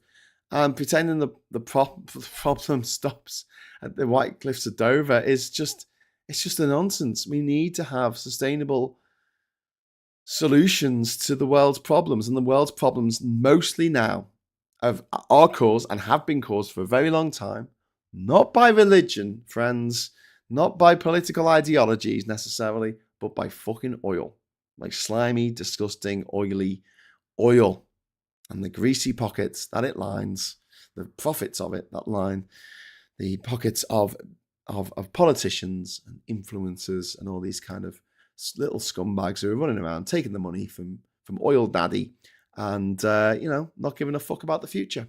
And these are people with kids a lot of the time. They've got children. They don't care. They don't give a shit. They do not give a shit. And to go down this route is crazy. And one thing that we've also got to sort of think about as well is how fast things can change, how insanely fast things can just go in a completely different direction. David Faulkner is right. Like China, in just a few years, has absolutely revolutionized its use of anything but coal. Because China famously had more coal-powered power stations than anywhere else in the world. And now they're winding them down because it's cheaper to make the energy, more efficient to make the energy through solar and from wind and from hydro than sending men to dig under the ground in these horrific conditions that lead many of them to die in their early 40s of black lung if they don't get drowned by a flood in the tunnel, or like toxic gases in the mine. I mean, coal mining is a horrific job. And as much as I'm sad that the coal mining communities around here got shut down and there wasn't much to replace them, I wish there was stuff to replace them. But I'm not sad that the people around here who should be dead by now, if the mines had stayed going, they'll be dead by now. They wouldn't have lived to see their grandchildren. Simple as that, because they were every day in work, they were putting poison in their own body that was destroying their body. I don't want people to have to dig for oil. I don't want people to have to work on oil rigs. They're incredibly dangerous. I want divers, scuba divers, to die for pearls, not for oil, not to fix a leak in the oil fucking drill in the straw that goes down into the ground to suck the dirty, filthy, greasy oil up from underneath the sea where it was quite safe and not doing anyone any harm. And they pump it out so it can do people harm, do people a lot of harm for profit. But I don't want the scuba divers who are paid a fuckload of money because it's so fucking dangerous. I don't want them dying at the bends. I don't want them spending 2 weeks in a decompression chamber, because that's how deep they have to go to fucking sort out problems, because all the easy to reach oil has all been taken away. The idea of the Beverly Hillbillies shooting a rabbit and a load of oil bubbling up to the surface. Up from the ground came a bubbling crude. I don't think that's going to happen anymore, because basically all the easy to reach stuff has been found. And where are they going now? They're going to fucking the Arctic. They're going to the Arctic and Antarctica to look for fucking oil. They're not supposed to go to Antarctica. There was a massive, in the height of the Cold War, all the powers came together and said, let's not drill for oil in the Antarctic. And they went, all right. But now the great powers are coming together and saying, hey, do you like money? We like money. Let's get the dickheads on board. That's what I want you to do. That's your homework today. Talk to someone who doesn't believe climate change is real or is falling for this bullshit. Just have a chat with them. Tell them it cost me £3 to get from Durham to Liverpool, and why they wouldn't want everyone to have an electric car. Why are they so against subsidies for electric cars? Why are they so against clean power? That's British. Why do they hate Britain so much? Why do they want our children's lungs to be filled with pollutants? Why? And then we get all this shit about, oh, electric cars are just as bad. They're not. They're simply not. Fuck off with that argument. Yeah, they're not great. They're not perfect. And rubber is not a good idea to have, particulates of rubber, which you have on the tyres. Brake dust from cars, brake dust from electric trains. Yeah, still not great to inhale. They are problems that we do need to solve. But first and foremost, we need to stop digging slimy, greasy, dirty, disgusting slime out of the ground in Angola and then bringing it halfway across the world to the UK to put in our cars. Because that process is so fucking damaging to the environment and such a waste of money, such a waste of energy, such a waste of fucking time. We don't need to do that anymore.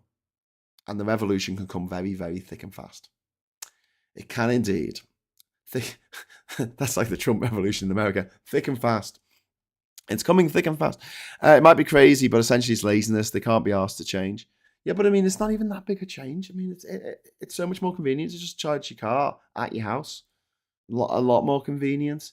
And at some point, we're going to, either Kat's parents or my parents will get an electric car charger at their house, and then it'll be £3 to charge when we get there as well. So it'll be £3 to get back. Or a round trip to Liverpool and back will cost £6. At the moment, we get to Liverpool and then we've got to use commercial chargers. It's still cheaper than petrol, but we've got to go. There's a pub in Liverpool where they've got a charger in the quite fast charger in the car park, and it's just around the corner from Kat's parents. And so when we're over in Liverpool, we'll have a night where me and Kat just drive around to the pub and charge it up. One of us will be not having an alcoholic drink, and we just sit down in the pub and see a couple of mates, have a drink, and then by the time we've finished seeing our friends in the pub, our car is charged to 100%. We can drive it back to Durham. How cool is that? Like, why would you not want that? Why would you not want that to be the case? Is it cheaper monthly? Yeah, Samuel, it is. So at the moment, Kat's got her car on a salary sacrifice scheme, and she's done the maths on it. I mean, she's a physics PhD, so her maths are pretty shit hot. And it costs us about half what it used to cost when we had an internal combustion engine car. Cost us about half. The only thing is that we'll never own this car, but I don't mind that. I don't mind the idea of just sort of renting your car, effectively leasing your car. I mean, I think you can have it for like 5 years and then you get the option to buy it or not, but the technology will come on, the speed of charging and stuff will come on in time. So I don't think that's so much of a problem. One of the big problems at the moment is that Teslas are just owned by a Nazi, and no one who's green wants to buy a Tesla now because people who are green tend not to be Nazis. Anyway, it is 10:30. I am going to do the papers. I hate to do this because it does feel a bit cheeky, but I'm just going to see if while we do the papers, if we can get a few more super chats in. So I put like a 15-minute timer, and it's up to you. You don't have to if you're not in a position to, but But if we do get this money in, I'll keep going till 11. Okay. So there you go. I'm going to start the goal now, and we've got 15 minutes, and it's just 5 super chats, £2 or above. But if you want to drop them in, I'll keep going till 11. I mean, if you don't want me to, if you want me to shut the fuck up, then by all means send me a super chat and tell me to shut the fuck up. But it has to be a substantial one. Go away, Graham. Yeah, entropy destroys everything, and batteries are no different. After each charge, they lose their full potential, slowly ebbing away until unusable, says Captain Coconut. Yeah. Millions of privately owned cars are still inefficient in terms of congestion and cost. Autonomous robotaxis are a better model for the future. Well, there's two things there, Nick. First of all, along with this, I want our city centres pedestrianised, fully pedestrianised. That's it.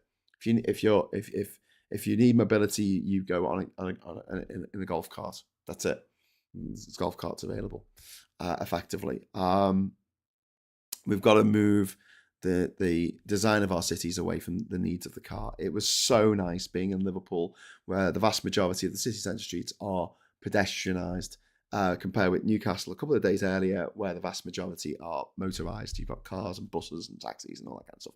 The other thing is that I thought was absolutely brilliant, I think I might have mentioned it yesterday, is on my way home from Liverpool city centre after a night on the sauce on Saturday night, 3 o'clock in the morning, taxi home, £6.15 from Liverpool city centre to West Derby.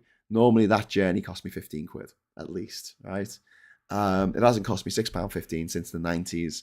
The reason why it costs £6.19 is Uber is now allowing people to share cars, share taxis, which is something they do in other countries. I've seen it all over the world and gone, why don't we do that here? Because instead of paying 18 quid for your fucking taxi home at 3 in the morning, you pay a third of it because there's 3 people in the taxi.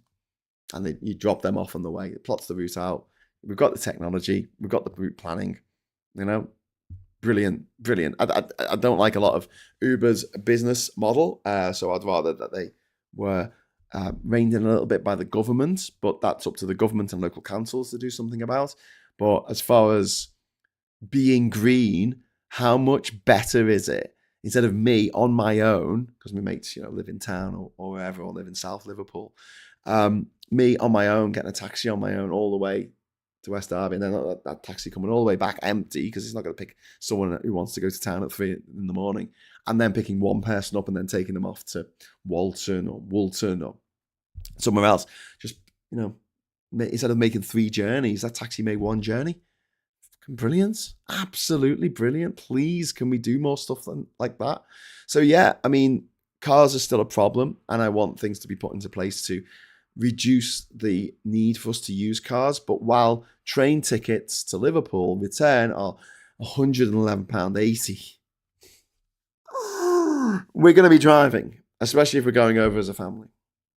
I want public transport in city centres, in cities and in towns and villages to be free, and I want intercity transport to be cheap as fuck.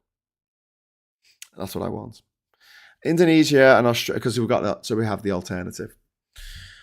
I also want better trains around Europe. I love the idea of sleeper trains. Put me on a train here in Durham, and I wake up in Dusseldorf.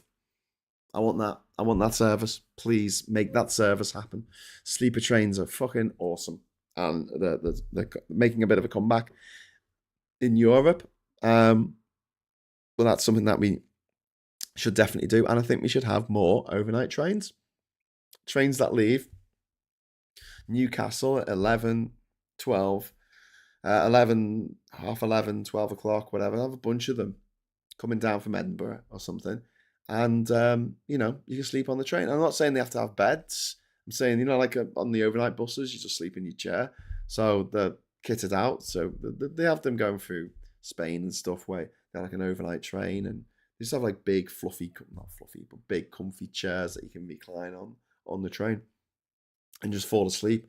And the trains go really slow. They go like 30 miles an hour, and you just they don't wake anyone up because they don't make too much noise. And they just trundle their way to London. You wake up in London the next morning at 6 a.m. awake and refreshed and ready to take on the day. It's all good. Genuine question: with only some of the world committed to fighting climate change, is there any hope? Yes, Gallifreyan Ren, and I'll tell you why. Because if it was just about morality, I wouldn't have much hope, right? If it was just about the moral case for not polluting the world, for not destroying the planet, yeah, I'll be on your side. I'll be like, yeah,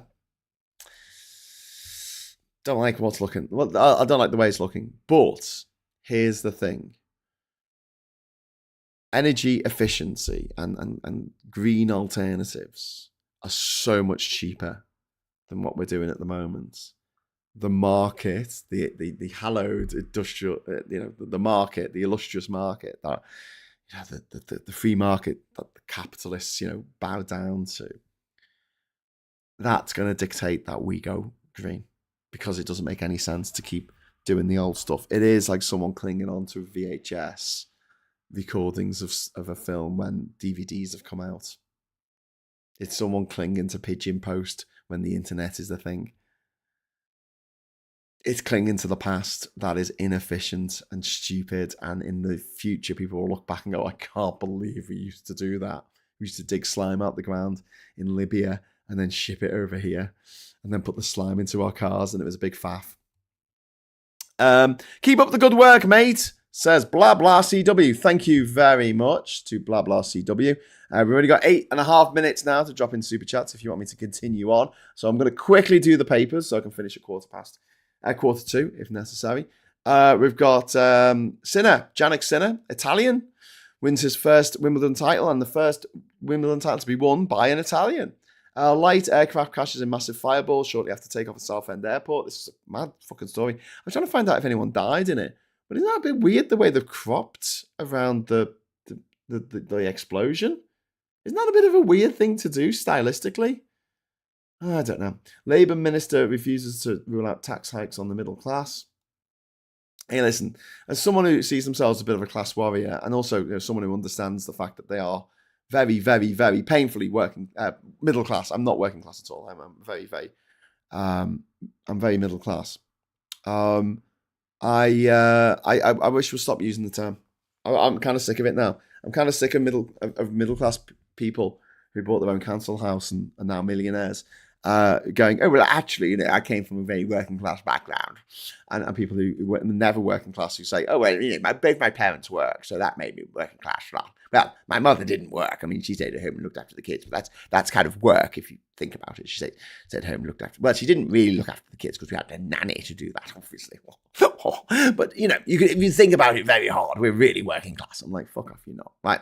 But what I think would be really helpful is for us to do away with the definitions of people who are working class and people who are middle class, and just lump us all together and say we are the people who aren't billionaires. That's it. I want us to think of, in terms of class struggle, it is us, the working people of this country, and the retired people of this country, and the kids of this country who aren't old enough to work. So like everyone. And versus the oligarchs. That's it. Versus the multi-millionaires, the Coots Bank account holders, the fucking scumbags like Nigel Farage who fly everywhere on their private fucking jets. They're the others. We need to other them. Don't worry, they can pay for their own private army to defend themselves if the masses rise up against them. I don't think that's ever going to happen.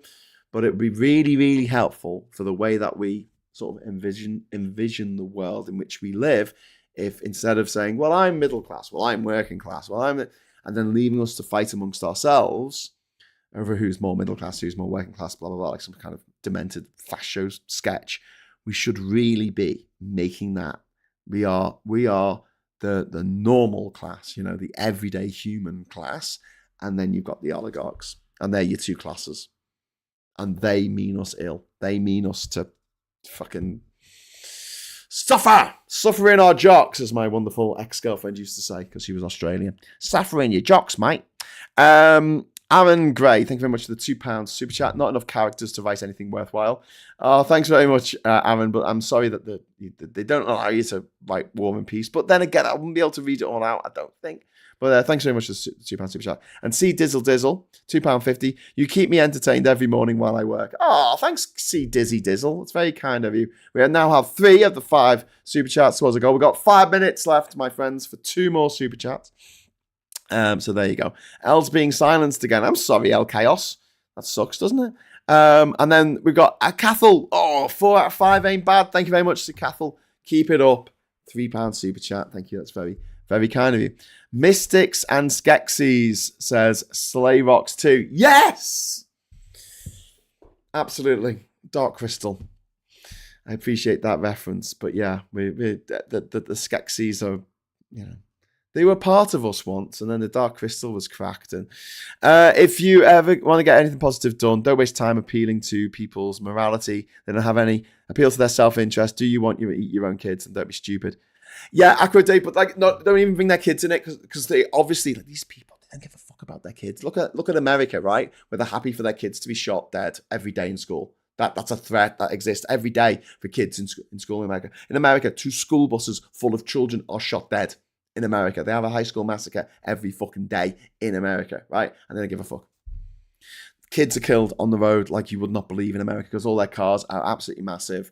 Their intersections are fucking crazy. They're all crossroads. They don't have any roundabouts except in Carmel. Or was it Carmel or somewhere? There's somewhere in America where they have roundabouts, but everywhere else, intersection.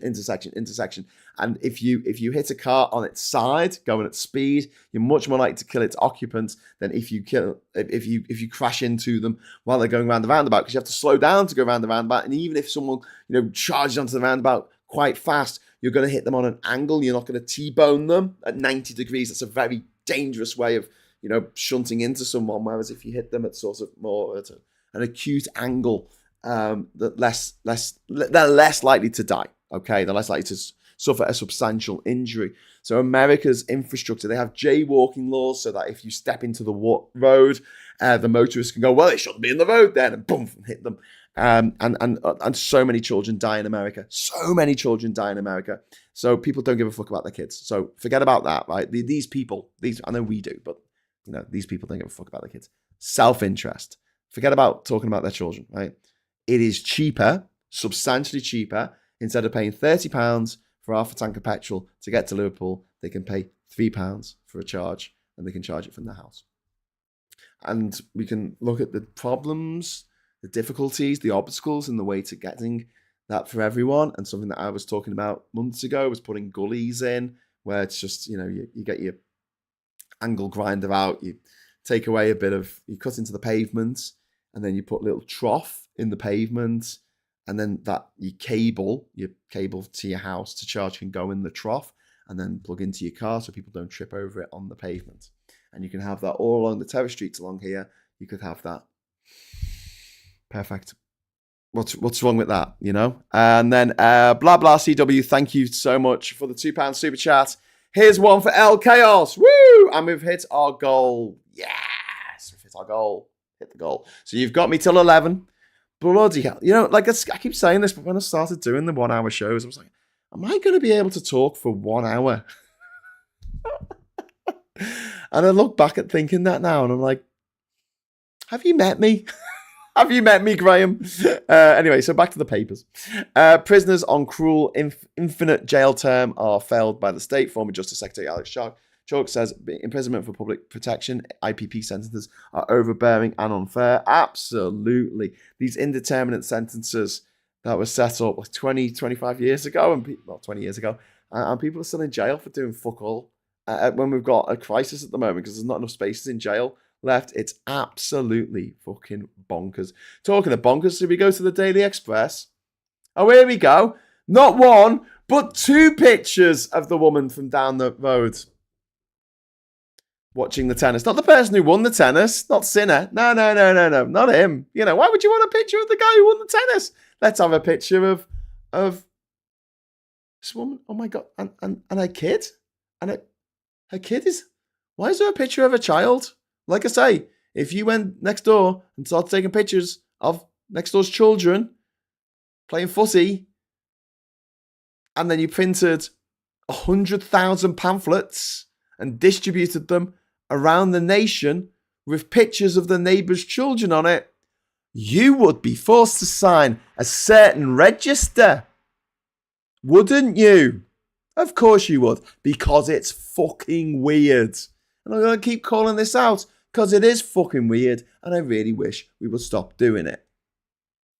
Oh, hang on. Hello. Here we have. This is interesting, isn't it? Toothless new sex abuse laws won't protect children.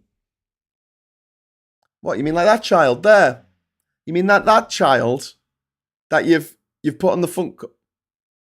That child that you put on the front cover of your little pamphlet that you distributed around the country? Does that child get any protection? Does she? Does she deserve protection? She's a child, you fucking monsters. But no, apparently the new laws to protect children are toothless. Okay, Express. Let's do it. Come on, my friends, my enemies, my frenemies. Let's do it. Let's do the show right here. Let's bring in strong laws against fucking pedos distributing pictures of children around their pedo networks. Hey? How about that? How about we do that? Yeah? Okay. Let's go to one of the more sensible papers. The Star. Yet another heat wave. And they're doing it like, yay, we're excited. They've got a woman in a bikini because of Britain will swelter in the fourth heat wave just as schools kick out for the summer. Experts predict 31 degrees temperatures later this month. School jolly days. Britain's fourth summer blast will raise the mercury for school break, which means that lots of children are going to get sunburned, which isn't great because the sun is a deadly laser. The sun is not your friend. The sun will burn you with radiation. It fires trillions and trillions of little tiny bullets that go right into you. Some of them embed themselves in your body. Some embed themselves in your skin. And it only takes one of those billions of bullets to just knock into a bit of your cell and fuck the cell up and cause cancer to start in your body. Because sun causes cancer. Like a little bit of sun's all right, I need my vitamin D, but I also need my hat and sunscreen. Natural selection must mean a species is selected to be an intelligent guardian of all life, not selected to be dumb, greedy species who become and destroying the only home we can live on. Thing is, that the fucking dickheads are in the minority. And that's what we've got to consider. The people who don't care, the people who don't give a fuck, the people who want to watch the world burn are in the minority. Never forget that. The majority of people, they might not be that intelligent, but they are smart enough to understand that we need to look after our home. We need to not shit where we eat. Whereas the shit eaters are fucking crazy for it. These fucking knobheads. Anyway, over to the Mirror now. There's another picture of a young child on the front cover of the newspaper there for some reason. And a mum for some reason. It ain't half hot, mum. Because they went to watch the tennis. Not a word about who won the tennis. Not a picture of the guy who won the tennis. A picture of a little girl and her mum watching the tennis. How mad is that? Imagine if, England won the World Cup and the front cover of the newspapers the next day wasn't the guy who scored the winning goal. It wasn't the team together celebrating with the champagne and the fireworks and the confetti. No. It was someone who was watching it. Just some guy in the terraces, eating some chips, eating a pie. England win World Cup. Picture of a guy with a pie. Wouldn't that be weird? Okay, so why is that any less weird than putting this child on the front of the newspaper and printing out all these pamphlets and sending them all around the country? It's just weird.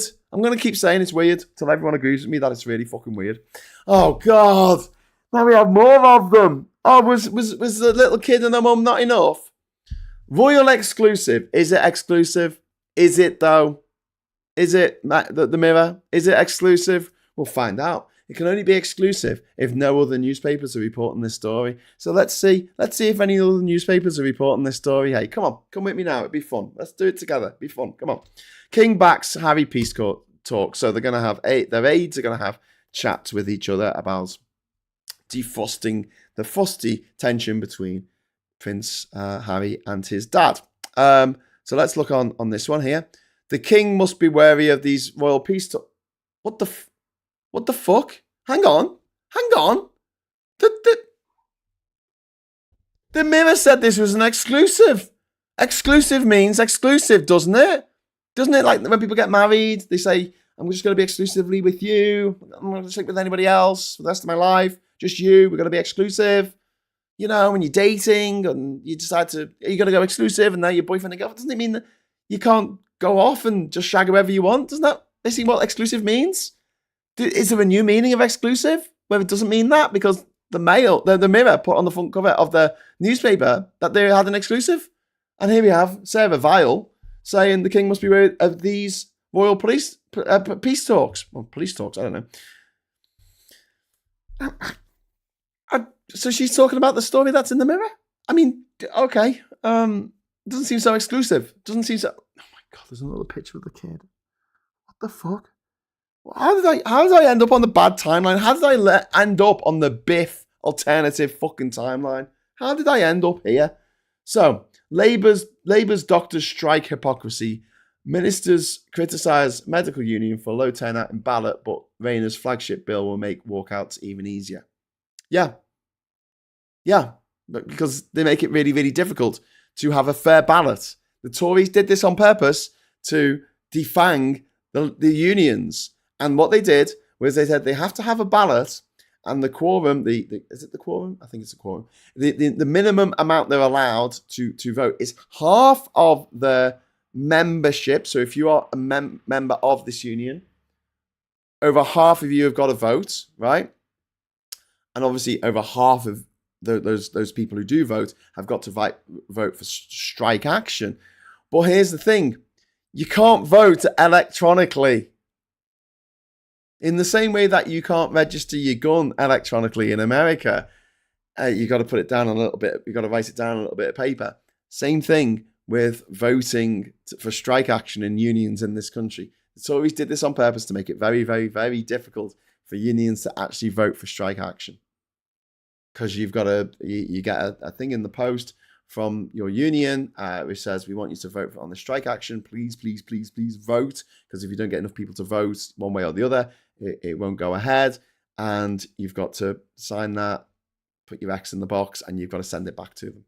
And all of those votes are got to be processed by hand, which costs a lot of money and costs the unions a lot of money, and means that the union dues that people are paying out of their wages is being wasted on Tory bureaucracy, because the Tories don't want these unions to have any actual teeth.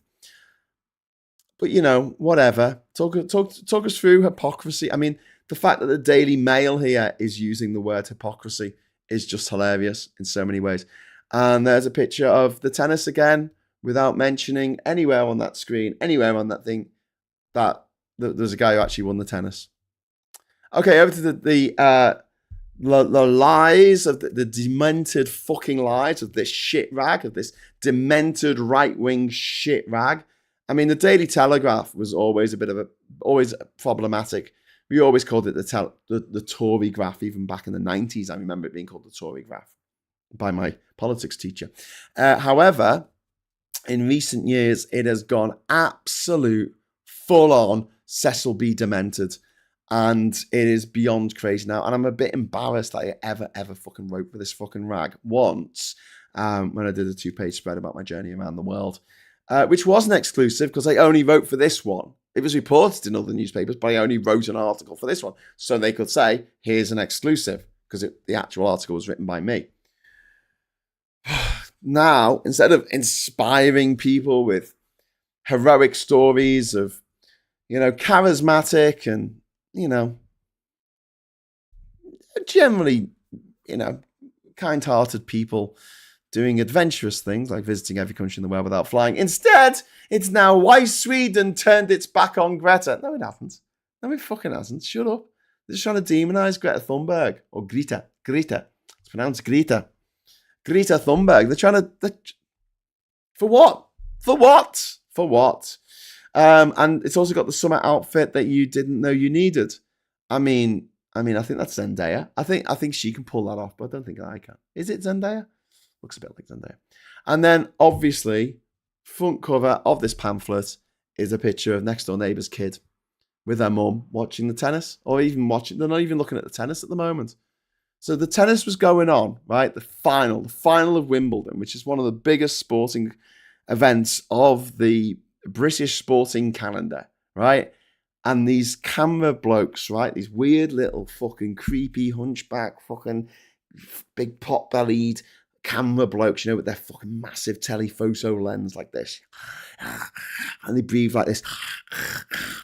And then they're taking photos of a little girl. Not the tennis. Not like getting some amazing picture of, someone, a rally or, just getting an ace serving or whatever, or oh my God, I missed, or the guy holding up the trophy, fucking won. No, they're there with their telephoto lens for the whole match for like 2 hours, just trained on a small child to get this shot of her looking at her mum and her mum smiling at her. I got this shot. What do they do with the 2,000 other pictures they took in that 2-hour photo sesh that they took of a little girl who was just watching a fucking tennis match with her mum? Can I get across to you how fucked up this is? Like, I don't want to do spoilers for 28 years later because I know a lot of people still haven't seen it. But the ending of 28 years later, to me, was fucking perfect because it went in this world where Britain has been left alone for 28 years and it's not had any connection with the outside world. This is what happens. This is what's normal now. This is what's normal for Britain. Normal for Northumberland. And this is the shit we have to deal with. I feel bad like putting it on my screen. I feel like I should maybe pixelate out her face. It's too late now.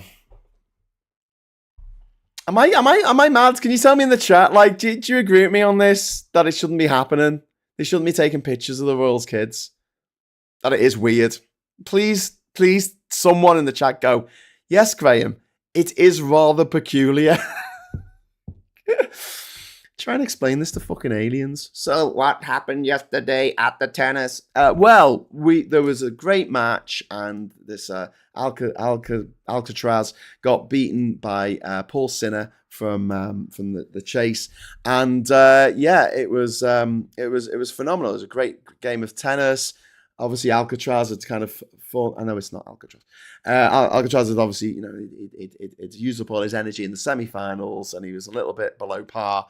And in a game like tennis, where you only need to be 1% better than the other player, he got trounced. He got beaten.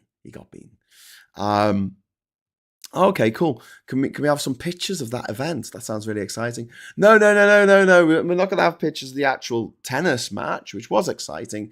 Instead, we're just going to, every single newspaper is going to put a picture up of a little girl and her mum. Were they playing the tennis match? No. They were just watching. Does not compute. Obviously, this alien is also a robot. But there you go.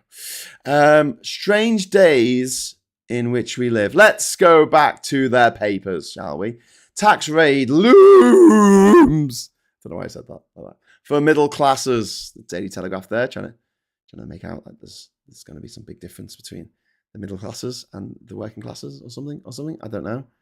But it's not. It's just that there are a lot of very, very, very wealthy, money-grubbing grifters who claim to be middle class, which is why I don't think it is a good term. You've got people who are pretty much working class, but they bought their own council house. So they believe themselves to be middle class now, right? And they're not particularly rich. They're living off a state pension, which is fuck all, but they see themselves as middle class, right? And then you've got someone living on a mansion on top of a hill, with a grouse fucking hunting moor around them. Is it a moor that they hunt grouses on? I don't know. Goes out hunting foxes with Timothy and Sebastian. They go out and hunt some foxes. And they see themselves as middle class as well. Well, I'm not actually an aristocrat, I mean, we don't come from blue blood, so you can't really call us the neo-aristocracy. I think that's a bit rude, actually, because we're from coal mining stock, actually. My father's used to sell Turkish delights on the streets of Constantinople. You're not middle class, mate. You're the oligarchy. Let's get these terms defined. Let's get them fucking defined.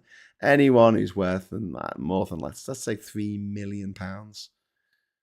You're not us. Let's make it 10. That's the cutoff, right? So if you're earning less than £10 million, right?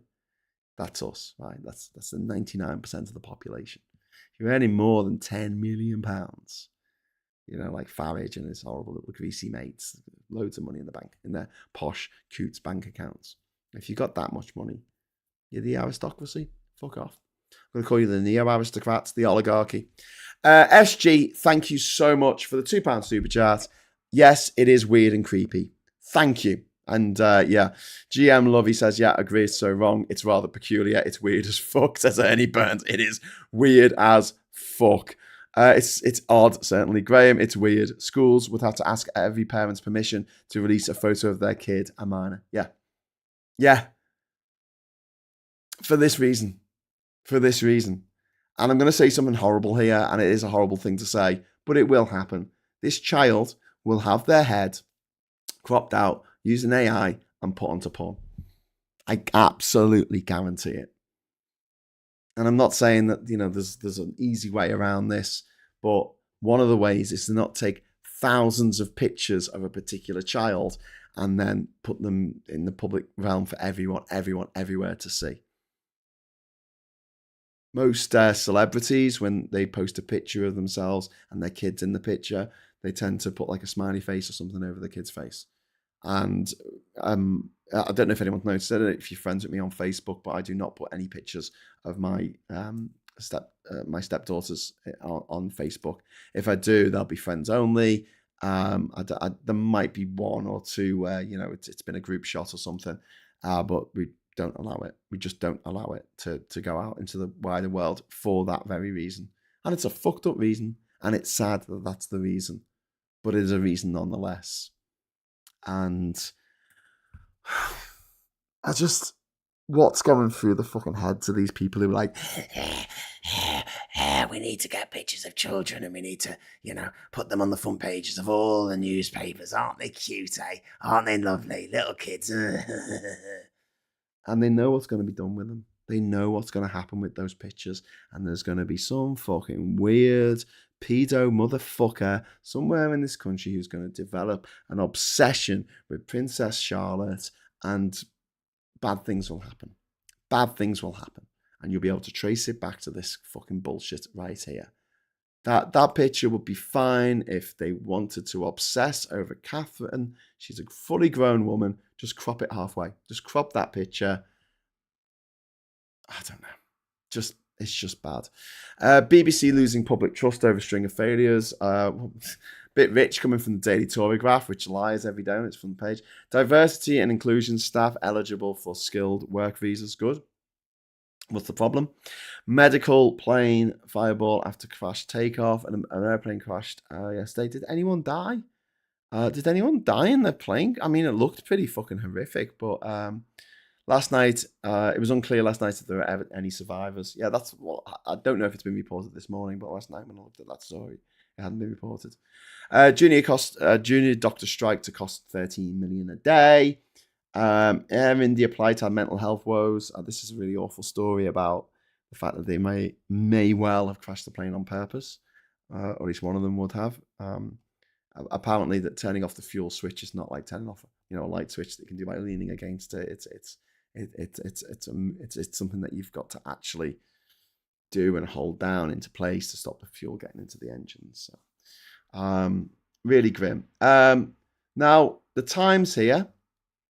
I'm going to give kudos to the Times, who actually have a picture there of Jannik Sinner, who actually won at fucking Wimbledon. Hey! And he's there with the Wimbledon trophy and he's giving it a kiss. That should have been the picture on all the newspapers, not some little kid. It's really creepy and weird that all these newspaper editors and these newspaper sub-editors and reporters and the fucking paparazzi shitbags with their fucking long lenses all making that noise, because that's assume the noise that they make, taking pictures of a little girl, printing them on millions of pamphlets and then sending it up to every train station, every corner shop in the country. Golden age of cancer treatment is on the way, says NHS chief. Well, I mean, I wouldn't call it a golden age because it's cancer, but treatments now are so much better. Cancer that just 20 years ago were absolutely unsurvivable and now having much higher survivability rates. And we're entering a phase where cancer becomes a manageable condition rather than a death sentence. Obviously, it's not. We're not quite there yet, but that's the hope. And thank you to all the people who spent years of their lives sussing out what actually works. I'll tell you what doesn't work: fucking juice, coffee enemas. They don't fucking work. I'll tell you what does work: chemotherapy, radiotherapy, immunotherapy. Depends what cancer you've got. Depends on your own physiology. Depends, what kind of surgery can work as well. And we're getting better at it. We're getting better at IDing cancers earlier, so we can deal with them when they're still a tiny little microscopic tumor instead of being a tumor the size of a grapefruit. I love the way they always describe tumors as the size of particular fruits. But yeah, it's a bit of a tradition, and I'm not going to change that. Bank could cut rates if jobs market slows down. Governors' concern over national insurance rise. Go with about the national insurance rise, which needed to be done. Brie runs short after soft cheese import ban. A hard line on continental livestock will cause a shortage of the finest soft cheeses, opposers said. Upmarket delis and Michelin-star restaurants are on the brink of running out of the best buffalo mozzarella, creamy brie, and fresh goat cheese after an outbreak of, oh God, the name of this is disgusting, lumpy skin disease amongst cattle in Italy and France. And that's another thing that climate change causes, more diseases, not just in humans, but in cattle as well, which isn't good. The Guardian as well. Again, Guardian can have some plaudits here for actually putting Jannik Sinner on the front cover of their newspaper. Thank you for doing that, Guardian, for winning Wimbledon.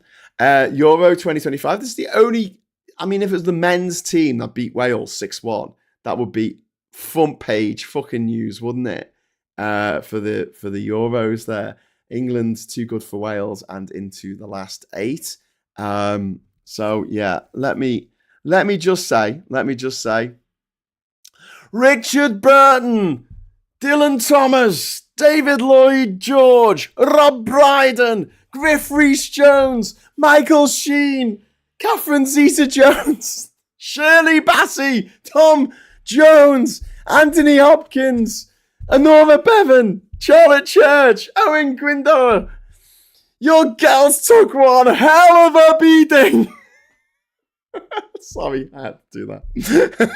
I'm sorry you don't get the reference there and you think that Graham's just gone fucking crazy. But yeah, 5-1. 6-1 demolition derby of the Wales women's team.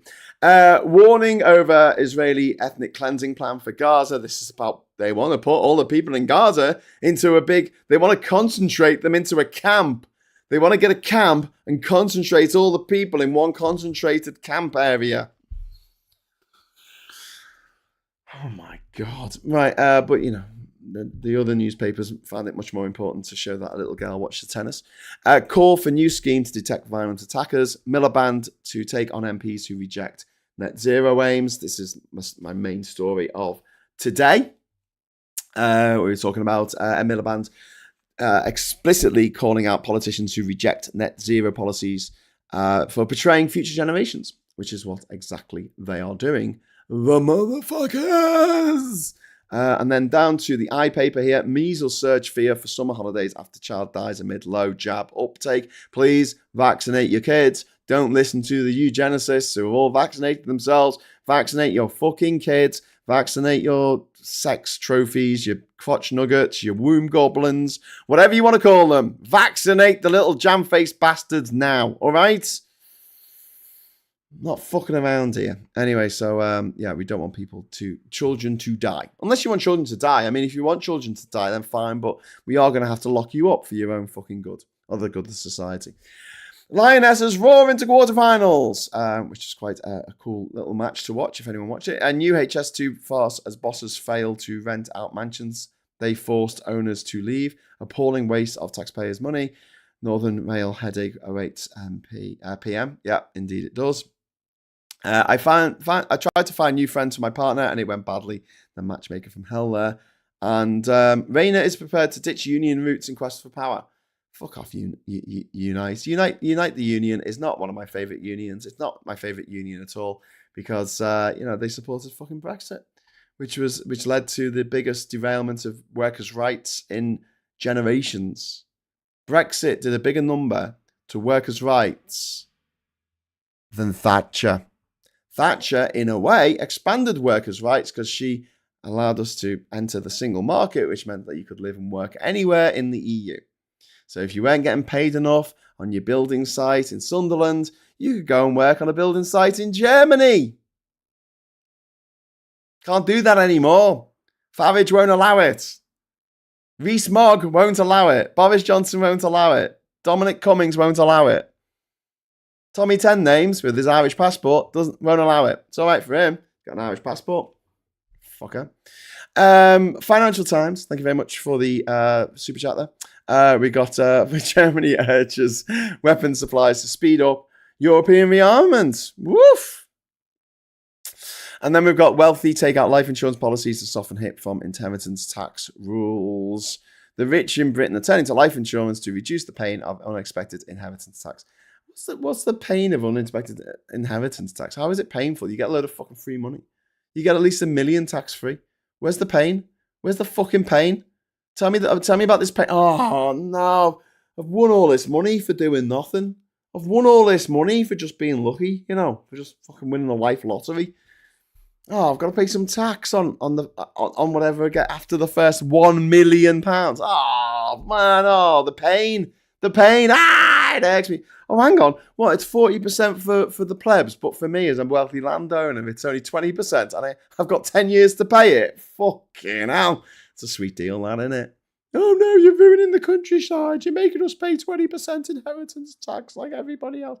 Actually, half of what everyone else pays, but better headline. MPs who reject red line to take on Starmer. Yep. Mike Dix is in the chat. Hello, Michael. How you doing?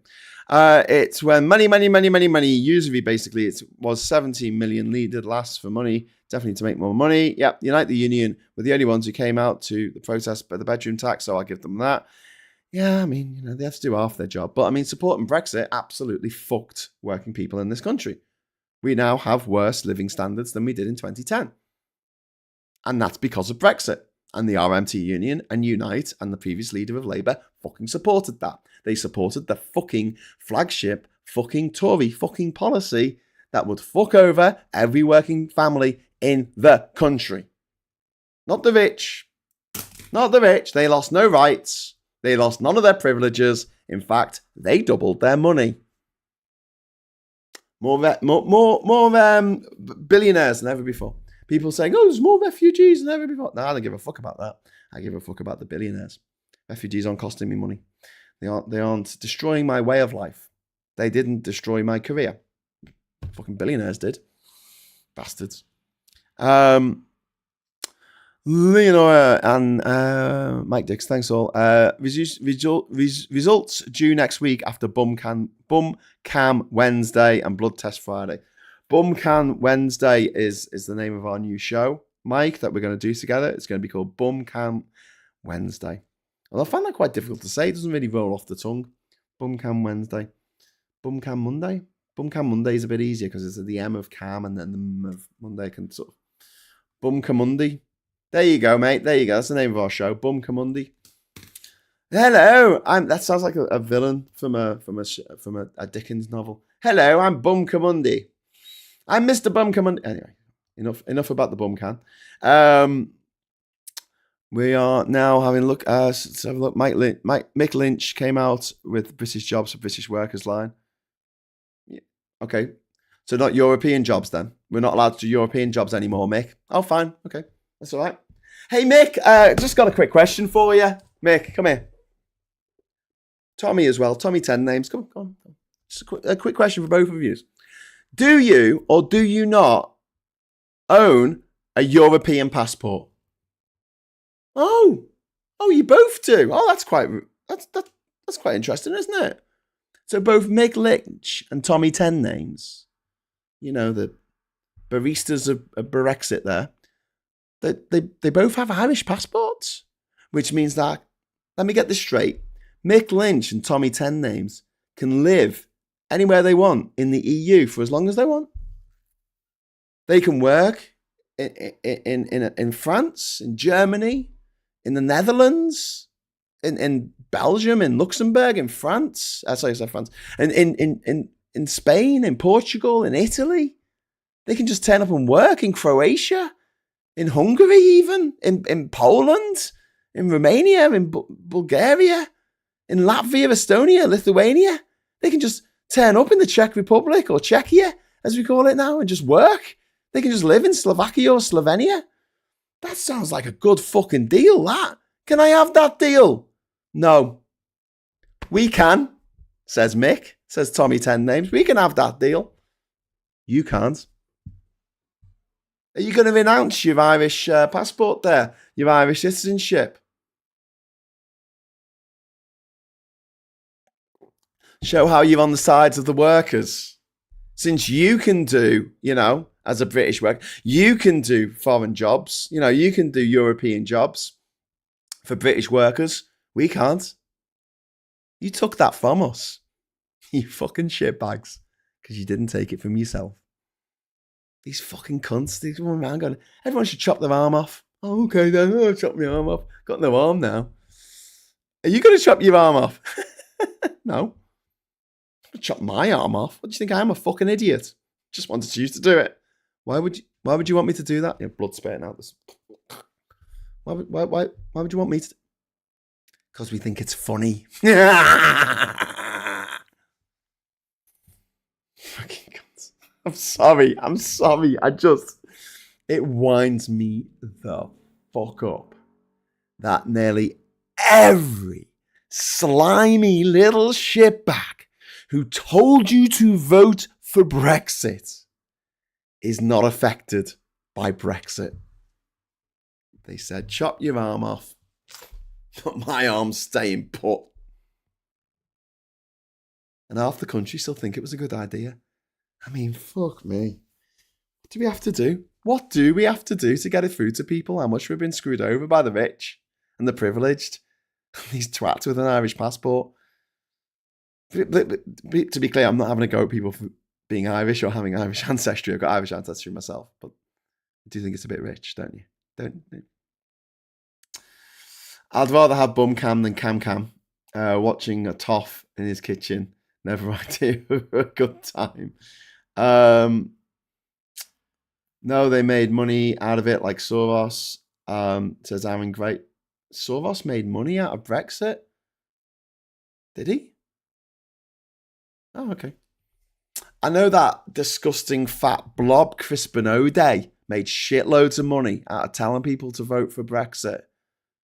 They made loads of money out of the pound crashing. The pound lost a third of its value against the fucking dollar. It's never recovered. Never fucking recovered. 20 years ago when I went traveling, it was fucking great. It was $2 to the pound. $2. Could you imagine that? For every one of my great British pounds, I got $2. Now I barely get $1.25.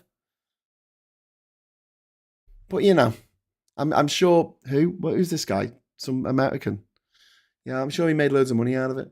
I'm sure I saw a picture of Nigel Farage, also privately educated like Chris O'Day, sitting there, pointing at the screen of the pound going down.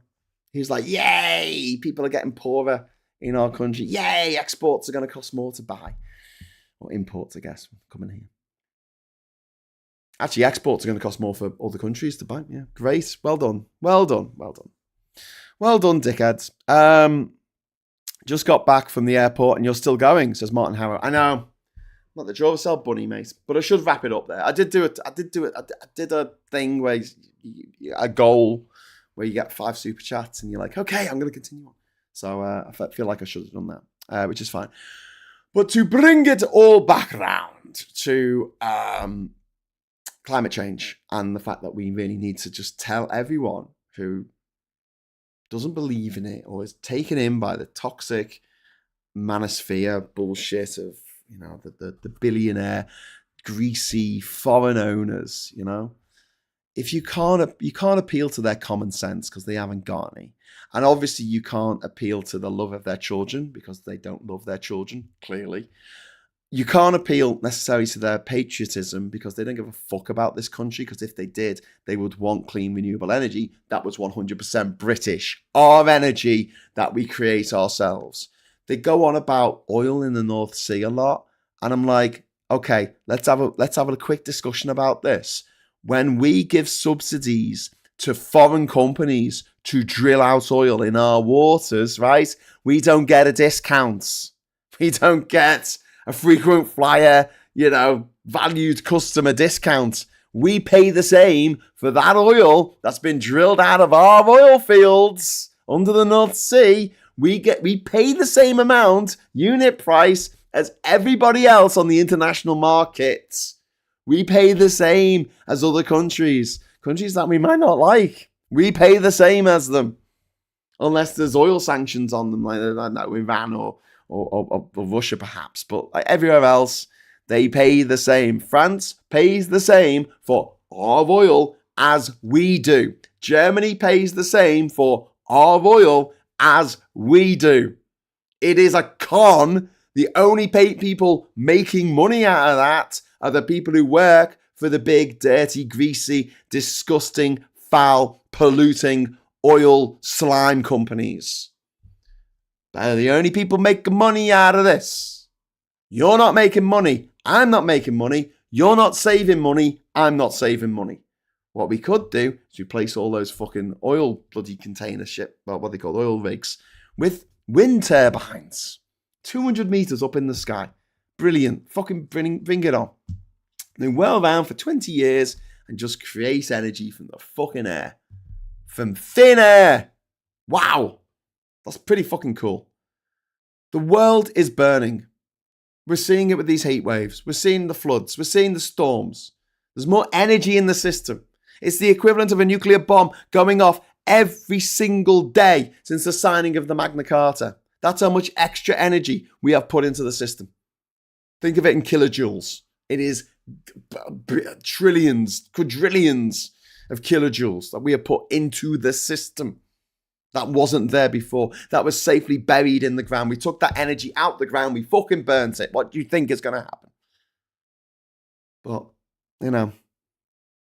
don't try and get them on that, because they don't give a fuck about that. Don't even bother trying to explain the science behind it, because even just saying, bad stuff underground, dig out bad stuff, burn bad stuff, bad things happen. That's a bit too complex for these fucking smooth-brained motherfuckers, okay? Go for their greed. That is it. And that's why we will win.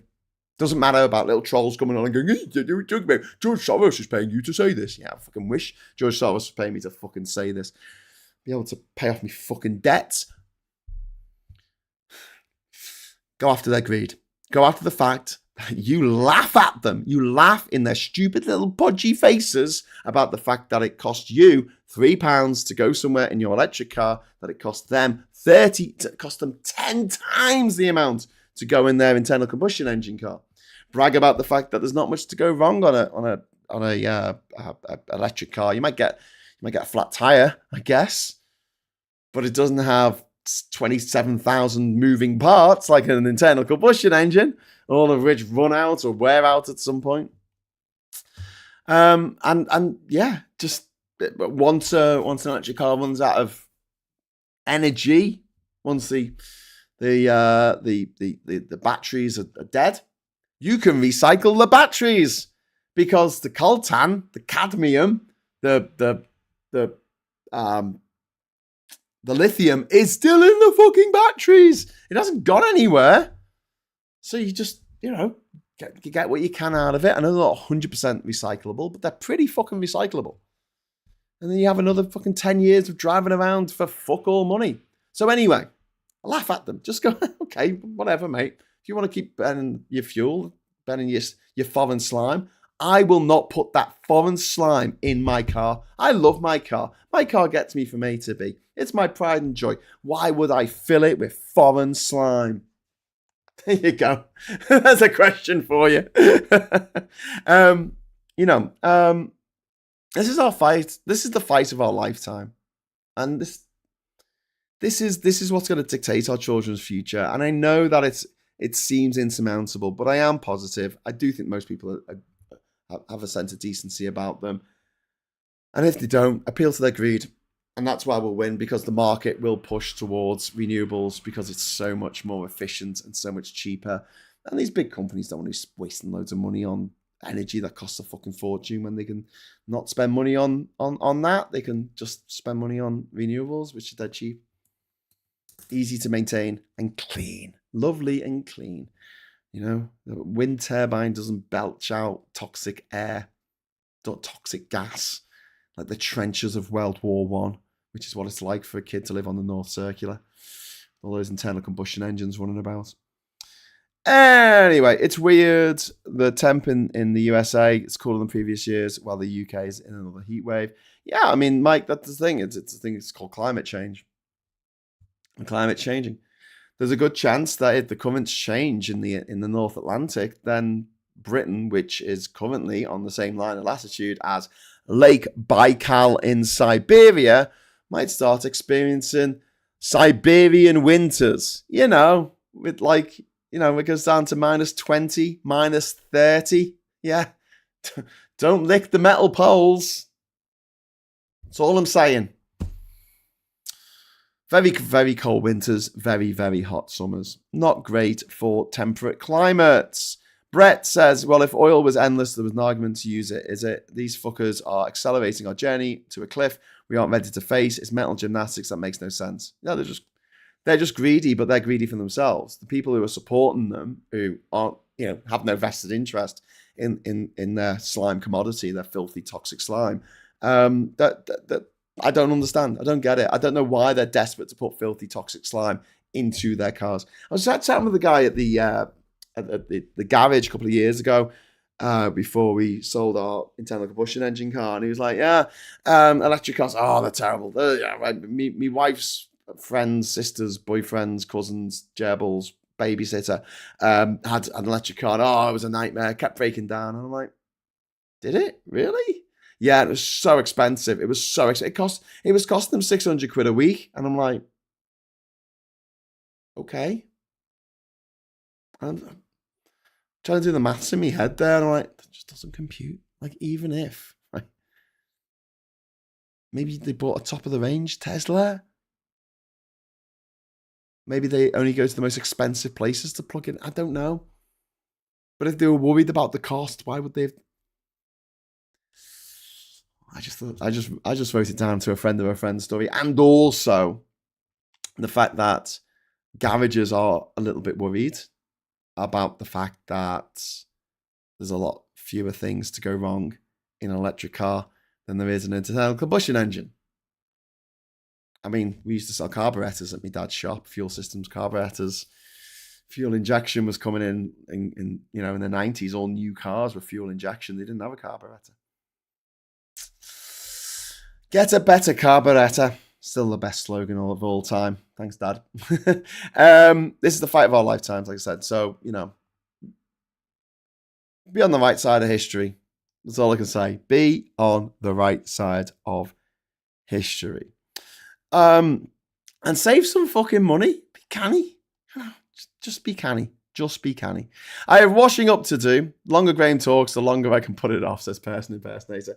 I'm sorry to let you down, Person Impersonator, but I do have to go. I have to get on with the day. I'll be back at 9 o'clock tonight with Stateside with Mikey Famine, where we'll be dissecting the madness that is going on in America right now.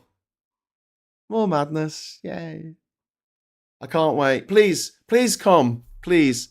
And share the madness with us, because if more people are pointing out and going, that's fucking crazy, the less crazy it makes me feel. So come along tonight, 9 o'clock, this channel, right? And let's just all, you know, gather around and go, this is crazy. And by saying that out loud, it makes me feel a little less crazy. So please join us for that. If you can't, because you've got better things to do, understandable. I'll be back tomorrow at 9 o'clock with Morning Brew. We'll be going through the latest news headlines of the day and possibly slagging off the tabloids and UKIP, RefUKers, the Tory party, the oligarchs, the billionaires, the Coots bank account holders, all those motherfuckers. So join us as we roast them alive. Or just roast them. Don't really roast most of them alive. Although, still working on that trebuchet. We'll get it done. We'll get it done. Anyway, thank you very much for watching. Big shout out to Mike Dix. Best of luck with it. All the scans and tests and the rod up your bum and all that kind of shit. I hope it all works out. And big shout out to everyone who dropped a super chat in. Thank you so much. You are very generous, and also you keep this channel alive. It's alive. Thanks to you. You're basically the lightning that makes Frankenstein's monster come to life. So really, really appreciate it. If I can ask for one little favor before you go, if it's possible, give us a like. Give us a like. Give us a like. Quick little like. Help feed the algo. And until next time, I'll say thank you so much for watching. Hello, good evening, welcome, and goodbye.